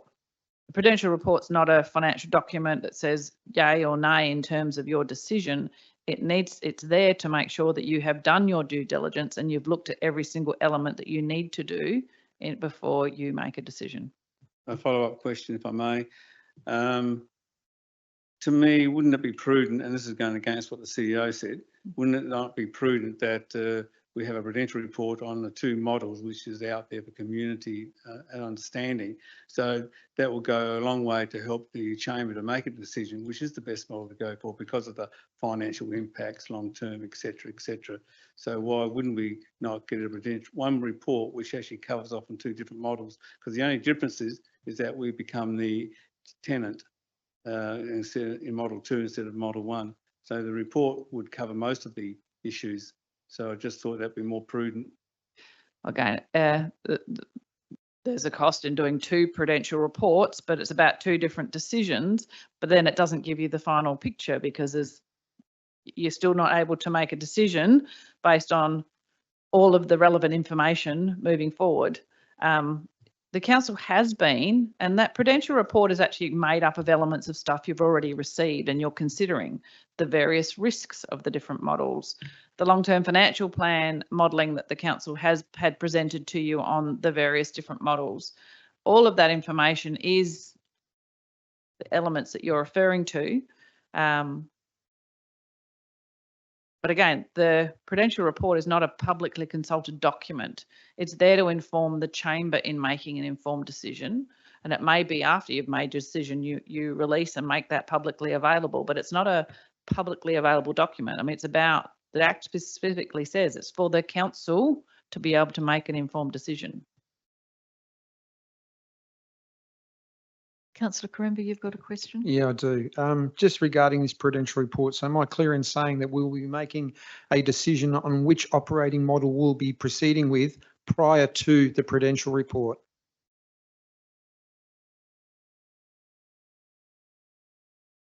So we'll be choosing model 1 or 2, and the prudential report will be only based on that model. Yes. Right. So but again, you may choose not to make a decision based on that as to whether you enter into any sort of, agreement with the developer. No, and that'll be after the prudential report, correct? Correct. Right. Yeah, and I'm just saying that I'm trying to get my head around.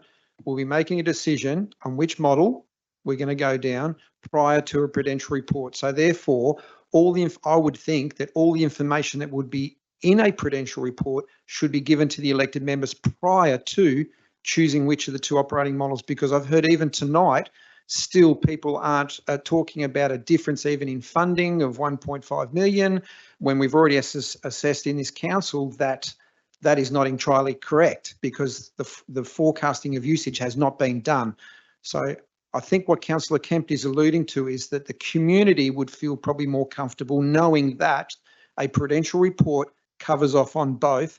And I understand there's a cost involved, but $11.7 million worth of ratepayer money is not chump change. So whatever that figure is, I think we would I think the community would be well justified in asking us to do that.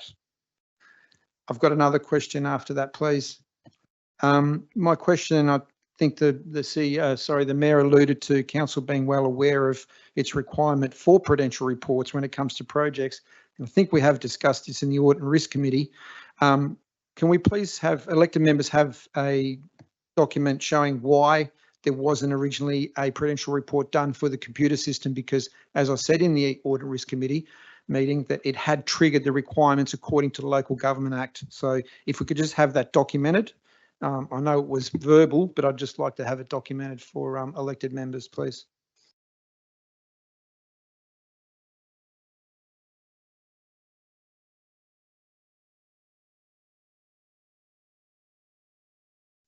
Through the Mayor, I'm able to give you a copy of the slide from our budget workshop last week, I think it was, where I gave some information around that item. So ultimately, in summary, the expected expenditure was less than 5.2 million, being 20% of the average of the previous 5-year operating expenses at the time of project inception. Capital costs were less than 4 million. Do nothing was not an option as the software was at end of life. And there's little to no benefit to commissioning a prudential report retrospectively. I'm happy to put that in writing for you. Yeah, so my question, yeah, and thank you for that. I wasn't here for last week's or last meeting for budget. But so what you said there is there was no forecast that this was going to go above, was it 20% of the original operating cost? I can't remember the figure you just said there. Just trying to get my head around how we couldn't have even seen that, seeing as we're at 8.8 million now. Director Rogoczynski will get that to you in writing, Councillor Quaremba. You have a question, Councillor Burns, and then Councillor Mackenzie. I did, thank you, Mayor. I was just going to expand on, and again, I'm not trying to interpret what Councillor Kemp said, but one of the advantages I see with... sorry to interrupt you. These are questions without notice. There seems to be quite a lot of dialogue going on and preempting. If we can just stick to the specific questions so that we can get that information. Sure. I see a benefit, and I'd like to see a consolidated, the CEO is correct in that we've been provided with a lot of information. Prudential report consolidates all that, and I think there would be an advantage in having a single prudential report that covers both proposed models. Thank you, Councillor Burns. What is your question? The question is it possible that we can get a consolidated prudential report? Victoria? We'll take that on notice. Thank you. Councillor Mackenzie.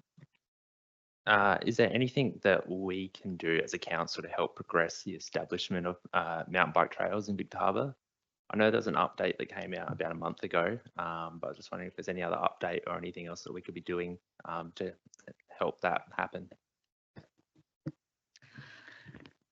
Through the Mayor, the council has a mountain biking strategy. It's about actually supporting and financing that mountain biking strategy. In your budget workshop that you'll have next week, there will probably be some discussion around that, but it's about, you can have a strategy, but unless you're prepared to commit funds to it and resource it, then it's a strategy that's going to carry some dust. So council has had some very good discussions with Dew, particularly since Country Cabinet, about obviously triggers around that. But because it's not just on council land, it's on council land, it's on other government land, it's on private land. So the strategy certainly is a way of addressing it, but it's around resourcing, slowly implementing that strategy. And we'll have that as part of the budget discussion. Thank you. We now move from questions without notice to motions on notice. And Councillor Quaremba, you've got a motion in relation to the Fleurieu Aquatic Centre ownership. Thank you, Mayor. The reason for this motion is simple. We are entering into a term of economic uncertainty with the possible construction of the sporting precinct. This expenditure alone equates to $11.7 million on a building we won't own. As we are already potentially looking at an extra 1.6 on the computer system upgrade, which actually we did vote on tonight, so that's added in, along with 500 we tip into the aquatic centre to keep its doors open, and another 350 to the horse tram, which we've just authorised. Do we add that on tonight? I'm not sure. Anyway, many in the community are wondering when it's going to be our turn to hit the front page of the Fleurieu Sun, as Alexandrina Council did this month under the title Unsustainable.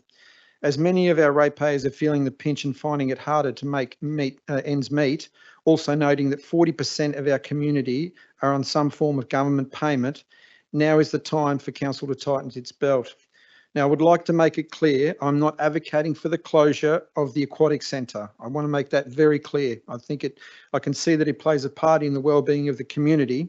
Having said that, the money we do spend, that we have spent to date, is eye-watering, with no end in sight for the ongoing subsidy contribution. I'm simply asking for Council to investigate if Alexandrina Council may be interested in taking it on board on a full-time basis, or entertain the idea of handing it over to a private enterprise to keep it going. I would also like to add that on several occasions I've heard in this chamber from the Audit and Risk Committee, the administration, and even the Mayor, that one of the reasons we are looking at private-public partnership for sport precinct is that council are no good at running these sporting community facilities. Therefore, I'm simply taking a leaf out of their own book and putting it up for discussion. Do I have a seconder for that? Thank you, Councillor Burns.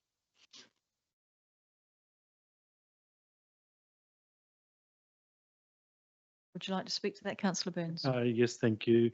I had read through this and I had some mixed feelings, but I'm actually really interested in what Alexandria Council's view is, because my understanding from the meeting they had last week is they're probably starting to express similar sentiments to do the same thing with us. And I think we need to be gauging, either get a reassurance of a commitment to continue or look at some other options. Thank you. I've got a query. Do we need a commitment to continue from both councils, or are we just continuing? Well, no, because the councils actually undertook quite a number of joint workshops last year when we dissolved the subsidiary and established the joint venture agreement, so that councils both collectively could have a direct control over the management and the future operations of the facility. One of the things the joint venture agreement committee is currently looking at is about going back out to market for the management agreement. And one of those options may be that it's fully leased out to a Belgravia or a Bluefit or an operator. There are other operating models. The council at the time opted for a active oversight, hence the management agreement, but that's not to say it can't actually completely lease it out. So both councils, through the decisions of their chambers, have made the decision to establish the joint venture agreement, to dissolve the subsidiary, and to progress through to more optimal ways of managing that facility. Because ultimately it was always recognised there would be a contribution from both of the councils, but it's about reducing that contribution or looking at other operating models, and that's what we're doing. Thank you. Do I have somebody else who wants to speak? The is saying is correct, but the situation has changed since last year. They're in a real financial period of pain. They may last year have been supportive. They may not be able to afford it. That's where this will at least give us some. Do you think feedback. that they'd, given their financial pain, do you think that they want to buy it off us? Oh, anyway, sorry, that's up to the chamber. Well, does anybody else want to speak to this?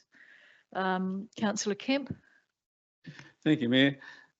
Again, time does change, and I think from what I understand, what I've heard, that there are elected members who are a bit dissatisfied with the progress of what's happening within the Aquatic Centre or the joint ventures. So I think this, again, it doesn't hurt to send it across to them to get their opinion and get their thoughts on it.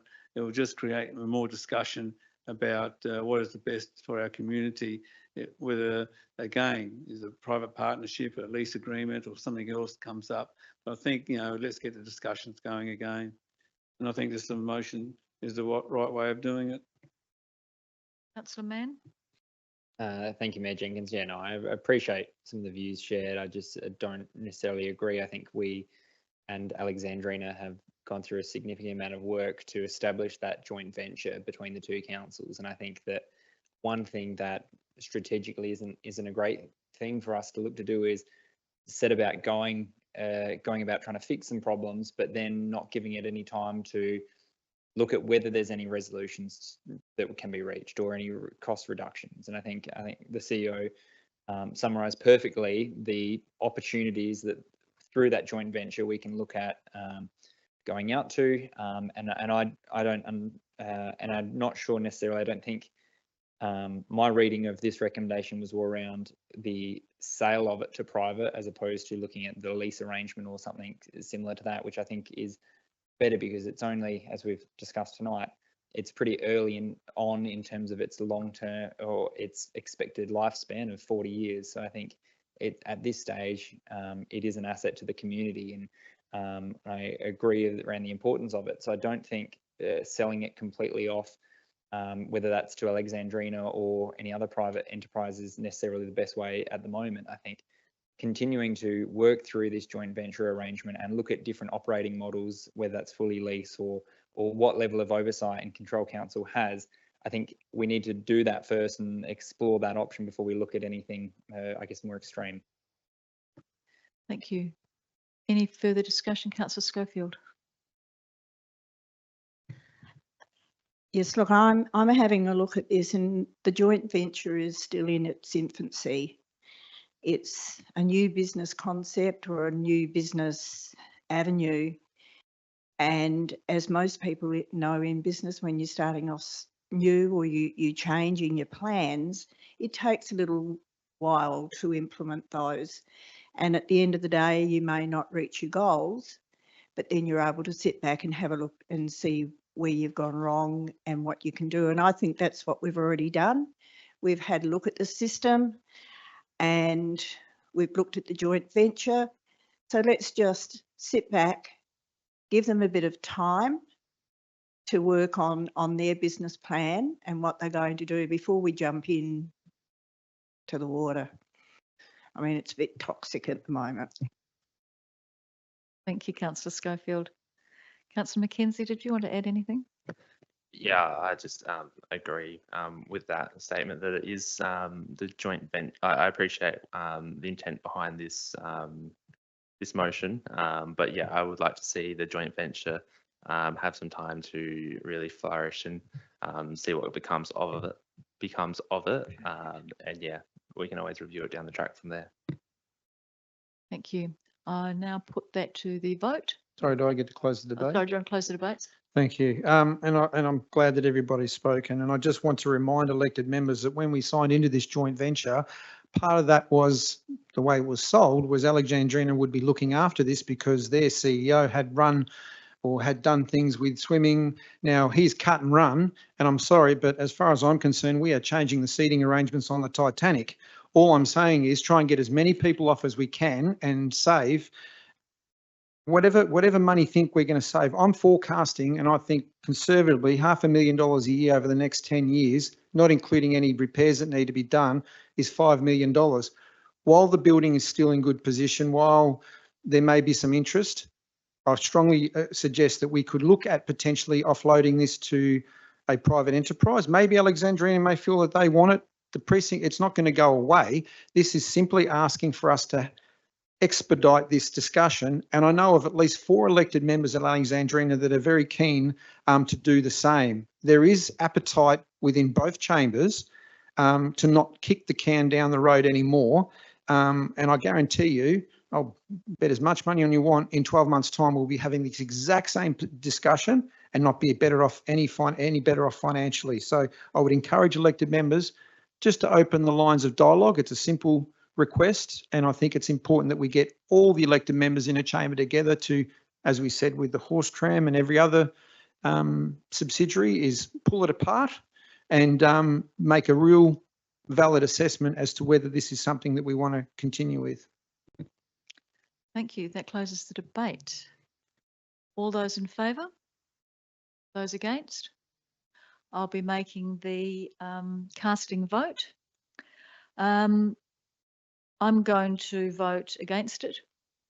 I think we need to keep the status quo. I think that the members who talked about this subsidiary is fairly new or being managed by the internally is fairly new. They are getting on their feet. I think in terms of the financial situation of Alexandrina Council, it is very rich of us to suggest that they take over the Aquatic Centre as a going concern on their own. I think that we need to work together. It's a regional aquatic centre. It is not an Alexandrina or a Victor Harbour aquatic centre. And because it's a regional centre, we need to work regionally and support it. I think the new management structure of the aquatic centre can look at the best way to manage it and is looking at the best way to save money. But I'm very, very sure that we need to work collaboratively with Alexandrina Council and not offload it as suggested. I also know that the last CEO did not cut and run in relation to the swimming centre. The Alexandrina Council runs the Strathalbyn pool and has got experience in running pools and so are able to provide some good information to the management committee. And I think it's quite rude for us to suggest that they take over the aquatic centre as a going concern, especially given their financial predicaments at the moment. So I will be voting against this recommendation, and I'm sure you'll want a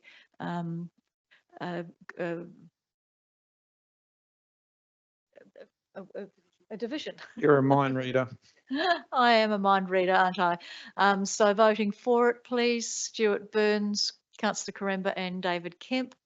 Voting against it, Councillor Mackenzie, Councillor Schofield and Councillor Mann, and the casting vote by Mayor Jenkins. That motion is lost. So we move up to the next motion, which is the motion on notice sharing Schoolies event. Councillor Quaremba, would you like to move your motion? Thank you, Mayor. The Schoolies event has been running in Victor Harbour for quite a long time now, and one can debate that it has its pros as well as its cons. I believe, as many in the community that I represent, that it may be time for a bit of a breather. The event numbers have been on the decline, and this may also be a possible silver lining to reset and breathe some new energy into the event. They say a change is as good as a holiday. With Alexandrina now being labelled as unsustainable by SCOSA, having the event also may bring some much needed revenue into the council coffers. I've reached out to some of the elected members over Alexandrina Council and they have expressed some interest. I think a simple email seeking what level of interest from each elected member could not hurt. If there is interest, then a joint briefing session with all relevant stakeholders could be organised. I think we need to ask the council members of Alexandrina, who in turn could float the idea with their community and garnish a community position prior to any future discussions with external parties. So your recommendation is? For an email to gauge interest in doing a buy. That's not the recommendation that's written here, Councillor Quaremba. Oh, okay. So the recommendation I have here is that the City of Victor Harbour open discussions with Alexandrina Council about the possibility of sharing the event titled Schoolies on a biannual basis. Yes, thank you. Do I have a seconder for that? Councillor Kemp? Do you want to speak to that, Councillor Kemp? I think proposals is not saying that we're going to share it. It's just going to open up dialogue to get a bit of an understanding if Alexandrina Council wants to hold it. Again, the positives out of it is that it gives our businesses a year's break. You know, we've gone through with Business Victor Harbour lobbying on behalf of businesses to move it to another location within our boundaries, not so much so close to our main street. So I think, again, it's another opportunity to look at to try and share around the Fleurieu. We are supposed to be a regional area and share things and collaborate together. So I think, again, it's just opening up dialogue. It may not go anywhere, it may not. So I think it's a good opportunity to just seek out and see what the discussions can produce. Thank you. Councillor Mann. Thank you, Mayor Jenkins. I think it's been commented about how long Schoolies has been going on for, and the report specifies 26 years. And I think the history is very important because along the way we sort of forget about why Schoolies came about and what its primary function is. I don't see it as a festival for creating revenue for the council, or trying to ship it off to Alexandrina and say this will help with your budget problems. It's primarily around the safety of our young school leavers and protecting also our residents and our property down here, because the Schoolies were coming down here regardless, and it's over 26 years. There has been every year improvements in the safety, looking at how council can collaborate better with our business community, with all the stakeholders, police, and I think to view it so simply as, oh, we can export it or ship it off to another council, I think that's an overly simplistic way of looking at it. And I do appreciate that the numbers are decreasing. It may get to the point where maybe school leavers are looking at going somewhere else, whether that's within the state, interstate, or overseas. And so whether there's that same need to meet the challenge will be still to come and to be determined.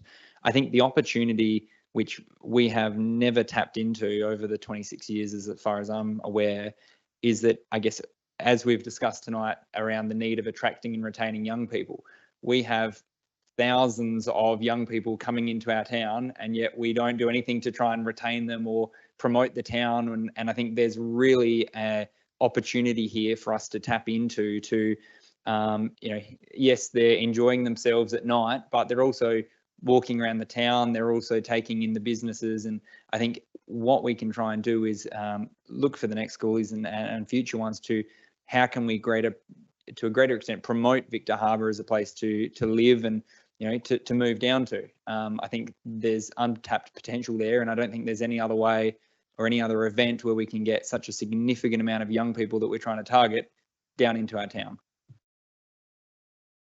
Thank you, Councillor Mann. Does anybody else want to speak to this? Councillor Burns? I have listened to the discussion, and I actually think there's probably an opportunity to do a careers event or some job opportunity or something at the same time. But I also think we need to be looking at utilising more of our local businesses in this. Some close, some don't. So I think there's an opportunity to improve it, and I think it'd be good to have that discussion. Thank you. Any further discussion? Councillor Quaremba, do you want to close the debate? Thank you, Mayor. While I understand what both Councillor Mann and Councillor Stewart are saying, I know for a fact that there has been some input put in by Business Victor Harbor which was not listened to. And in regards to, kids come down here, so maybe they might want to stay. Well, unless we build a nightclub, I don't see how that would relate to, and I can see your mind ticking over right now, but I don't see how Schoolies would encourage kids to come down here and live here. This is just a thoroughfare for them. I've also put it out to some elected members in Yankalilla Council, and they actually showed some interest as well. I just want to bring attention to the reputational issues under risk assessment that we expect. Sorry, it was under employment and public safety, employee and public safety, saying that shifting the event to Alexandrina may create transportation risk, as many students could still choose to stay in Victor and travel to the event. Well, my understanding is a lot of students or a lot of people stay in Goolwa and come to Victor, so I would discredit that. All I'm saying is that, we're talking about opening a line of dialogue. It may go nowhere. But basically it's breathing some new light into the event, giving our residents a reprieve, because my concern is if we keep down this road, and we will potentially have a new chamber at the next election, we may find that the new chamber decides that a move isn't good at all and we just get rid of it altogether. So I'm trying to potentially soften what may be coming down the track. So some discussion, debate, I think couldn't hurt to maybe reach out to Alexandrina Council and see how they feel about it. Thank you. I'll put that to the vote. All those in favour? All those against? That's gives me the casting vote. I think that it would be a mistake to go to Alexandrina. I mean, one of the things in your commentary, Councillor Quaremba, was that with Alexandrina Council now being labelled as unsustainable by SCOSA, having this event might also bring much needed revenue to the council coffers. Certainly, council doesn't make any money whatsoever from the event. Alexandrina won't be making any money from the event. We don't make any money. In fact, we probably put about $2,500 in kind to it. I think there are safety concerns going on. It's not our event. It is the event is Encounter Youth. It's the Schoolies festivals put on by Encounter Youth. So it's not our event. If Encounter Youth want to change it or think that it might be beneficial elsewhere, then it's up to them to have those discussions. I think Councillor Mann raised some very good points about why the Schoolies festival actually came about. And I don't know if you were in Victor Harbor at the time, but people were scared. There was property damage. There was drunk kids that were at very high risk of being hurt. There were toolies coming down, and each year it has become safer and safer with the Schoolies festival that Encounter Youth put on. This isn't just about us in Alexandrina or Yankalilla. It's also about Encounter Youth, who do an amazing job at keeping our young people safe when they go out to celebrate their school leaving. So I'll be voting against this motion. Just a point of order, Mayor. No, just a point of order first, please. What's your point of order? You stated that this is not our event and it's not, and you said that this was the Encounter Youth event. I've actually spoken to is it Nigel Morris? He said that it's not their event either. So I just want to make that clarification that it's not actually anybody's event. They just look after it, but they don't actually own the event per se. I just want that clarified. It's their budget, it's their staff, it's their volunteers, it's them renting the Warland Reserve off council. It is their event, and that is not a point of order, Councillor Quaremba. Okay, do you want a division on that? Thank you. Voting for, please stand. Councillor Burns, Councillor Quaremba and Councillor Kemp, and against Councillor Mackenzie, Councillor Schofield and Councillor Mann. With the casting vote of the Mayor, that motion is lost. And we come up to motion on notice. Carlos Quaremba, would you like to please say your motion on notice? Thank you, Mayor. My recommendation or the motion is the City of Victor Harbor provide a report on what steps are needed and to lobby state government to change on the changing of relevant laws to move liability and cost upkeep associated with gifted assets such as open space and parks. Would you like to speak to your motion? Sure, thank you. With a huge amount of growing forecast in the district, it would be prudent to look at avenues of keeping council sustainable. I believe one of these areas is looking at how we take on gifted assets. I use the term gifted as that is now how it is described by legislation. And while they may bring some benefits, they also attract ongoing costs to council. Things that can be explored are why does council accept gifted lands from all developers? If it isn't sustainable, if it isn't sustainable areas of land, example, sufficient for a park, cannot the developer create parks themselves with the development? Why is it left to council?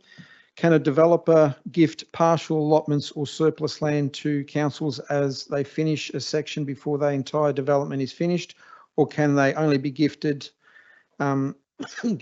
surplus land once everything is developed?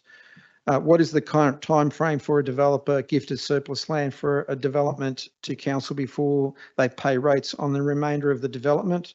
As each property is built or when the entire development is finished?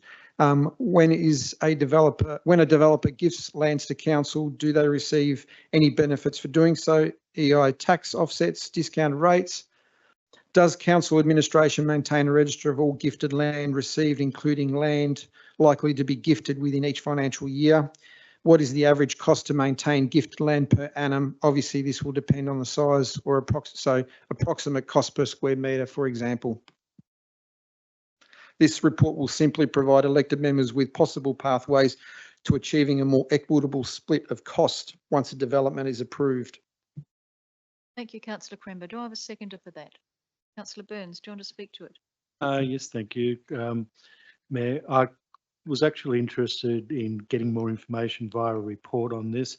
I had reading this, I think the commentary by administration helped, but I'd also be interested, out of the gifted amounts of land, how many are actually parks and how much are just reserves or areas that council is required to maintain but really can't be used for any community activity. I would say the number of parks is probably not that great.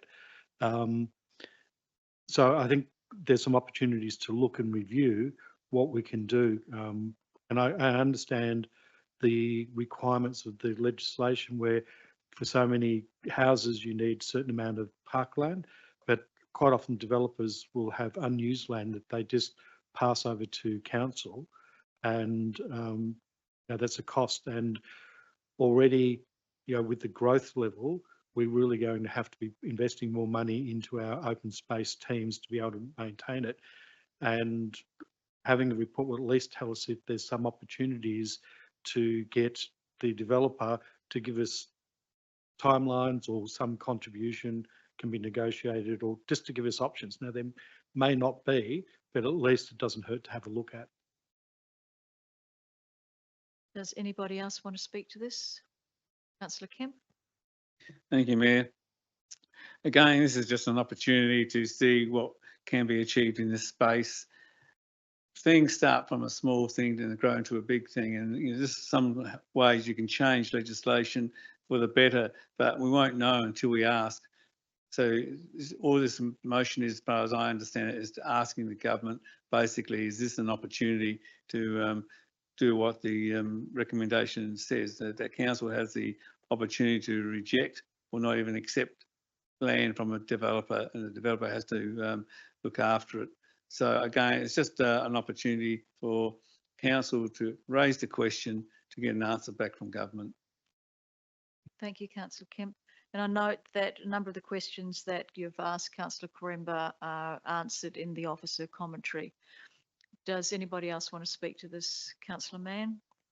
Thank you, Mayor Jenkins. Yeah, no, I think Councillor Quaremba has raised some excellent points. I think council needs to investigate and look at in a broader context. I guess just one quick question is, some of the points that have sort of been raised around development and managing that growth, can that be looked at in, because I understand there's already some work being done in terms of broader consultation around with you or broader pushback to the state government with, the GARP and the UGMS. I was wondering whether there's things that can be tied upon as part of that, as opposed to this specific area looked at independently of that, because I think it all adds to the overall picture around development controls and where council sits. So Jodie can probably add to this, and maybe even Graham, but the Greater Adelaide Plan that's just been released, there's a number of elements in there, and one of there is around some trials or investigations about developer contributions as part of that, because they see, the ongoing implications of various developments. So that is one part of it, but Jodie probably wants to add a little bit more.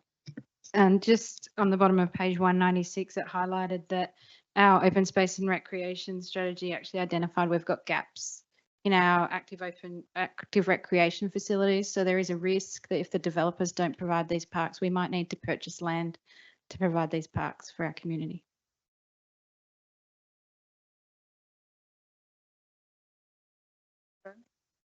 Thanks through the Mayor. I'll have a turn as well. The coming out of GARP, of course, is Council's UGMS that's then painting the actions that need to be looked at, and an important one of those is structure planning around, well, two really important ones in the context of this conversation is structure planning around those deferred urban zones that look at open space, look at all of the things that sit with open space, and and what sits on those open spaces, whether they're parks or reserves or other community facilities that might be required for those areas or for the broader local government area. The other key thing there is infrastructure, and a lot of open space sits in parallel with infrastructure, because sometimes that open space is used for, you know, stormwater provisions within those land divisions and whatever the case might be. So answering Councillor Mann's question, absolutely there's a body of work that is anticipated to be done as part of those key strategies, both at a state level and a local government level.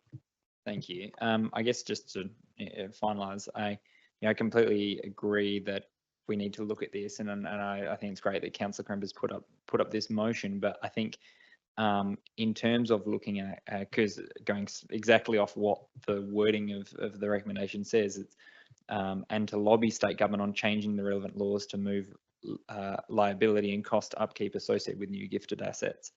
I think without going through that body of work and looking at, I guess, and the commentary outlines some of those risks around it as well.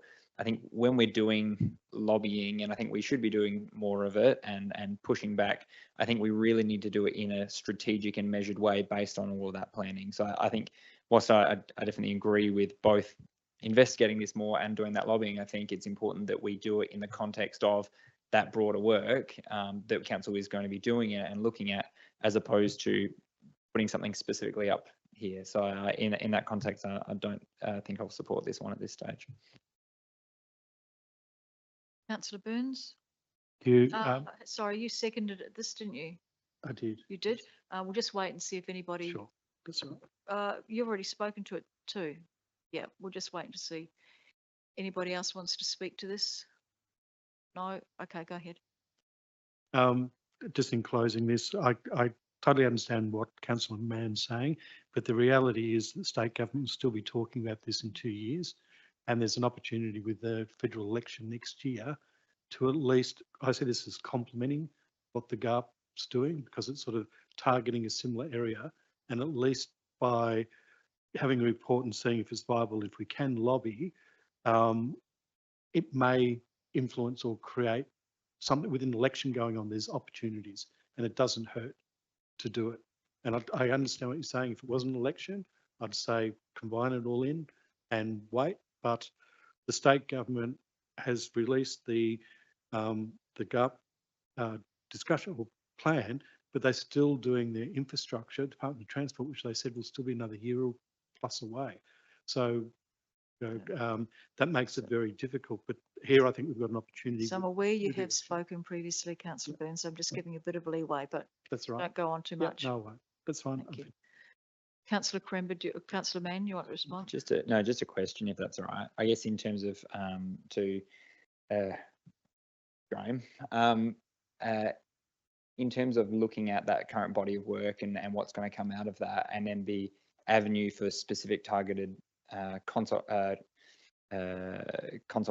and pushback and advocacy to the state government, what would you anticipate the time frame for council to be in a position to do that? Is that too far outside of, I guess, state elections, or is that something that might be able to be done around the same time?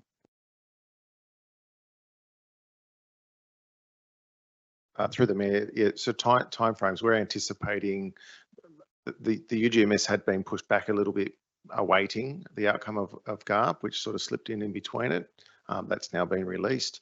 There's still a lot of work being done to understand exactly what GARP requires or is expecting of council and what the state will do. So there's a bit of an analysis that's being done on that at the moment as we understand that. We're anticipating that the UGMS would be completed by about August, perhaps early September this year. And first cab off the ranks in terms of the draft UGMS and those actions is the structure planning.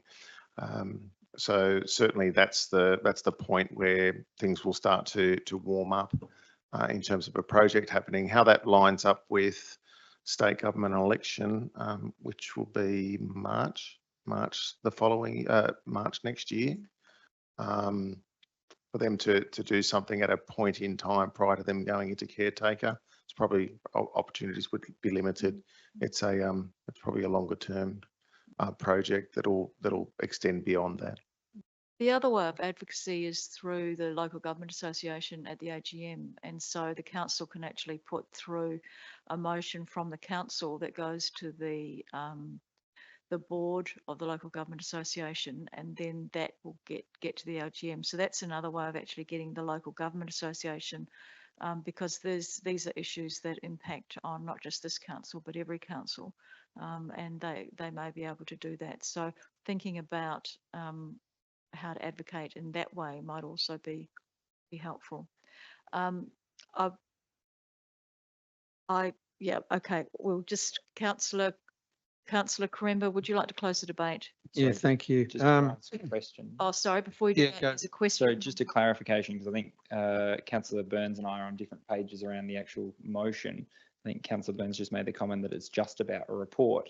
I was under the intention it was about a report and advocacy. If it was just the report and then, looking at that, I think that's different to advocating on something without the report. And that's what I thought we were agreeing to, which I was hesitant on.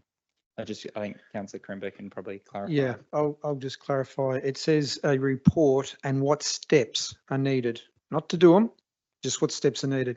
Now, I've heard a lot of discussion just recently about this whole thing, and to me, it reminds me of an analogy. It's a firm possibility of a definite maybe. We are going round in circles, lobbying the LGA, all these steps. First of all, I'm not interested in lobbying a bunch of unelected bureaucrats who have already said that they want to make sure that they facilitate the state government's requirements to build more houses. No pushback at all, right? We need to represent our community. And if you're worried, Councillor Mann, I'll just point out, if you're worried about trying to attract younger people down here, developers are going to build the properties that are required and that make money. And that is what you're seeing now. And if we don't start stepping up and pushing back, it's just going to steamroll and you will not have any land to build for younger families. I'd like to draw the elected members' attention to the risk assessment, legal compliance here. There is no guarantee that state government would implement changes in a way that benefits council. I remember seeing something very similar to that when I pushed my granny flat motion. Well, lo and behold, that actually changed the Planning Act in this state, which freed up a lot more properties for people that were homeless. So the fact that it may not should not be the reason why we shouldn't.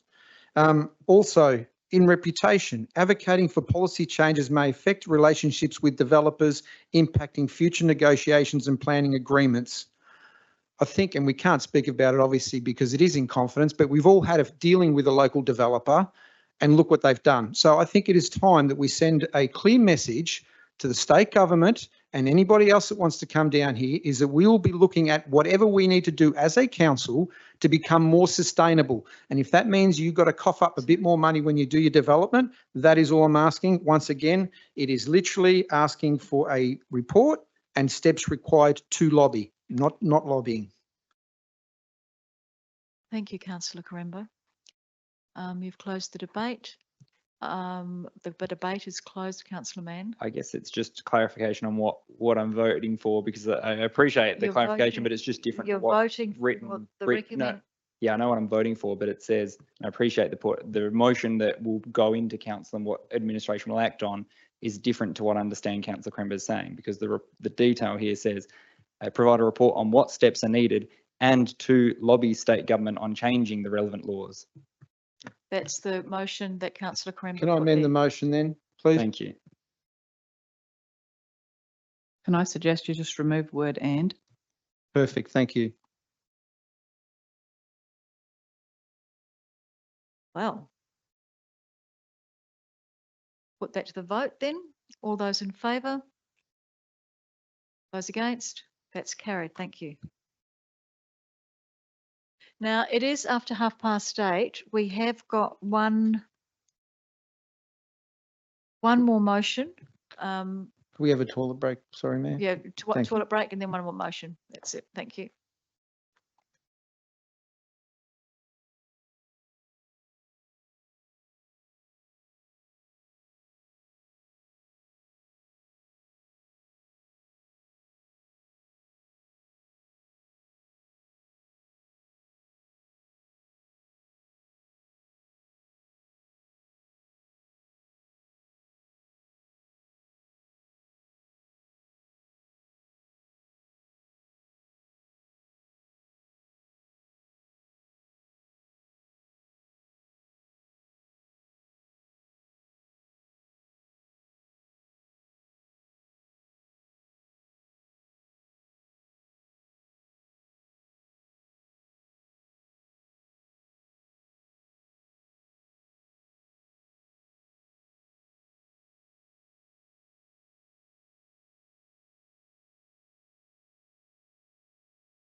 So another motion on notice, but I understand that you're withdrawing that, councillor Mann. Yeah, so thank you, Mayor Jenkins. Yeah, just to speak to that, I guess. So since submitting my motion on notice, it's come to my attention that there are a number of other steps council can look to assist our farming community during this time.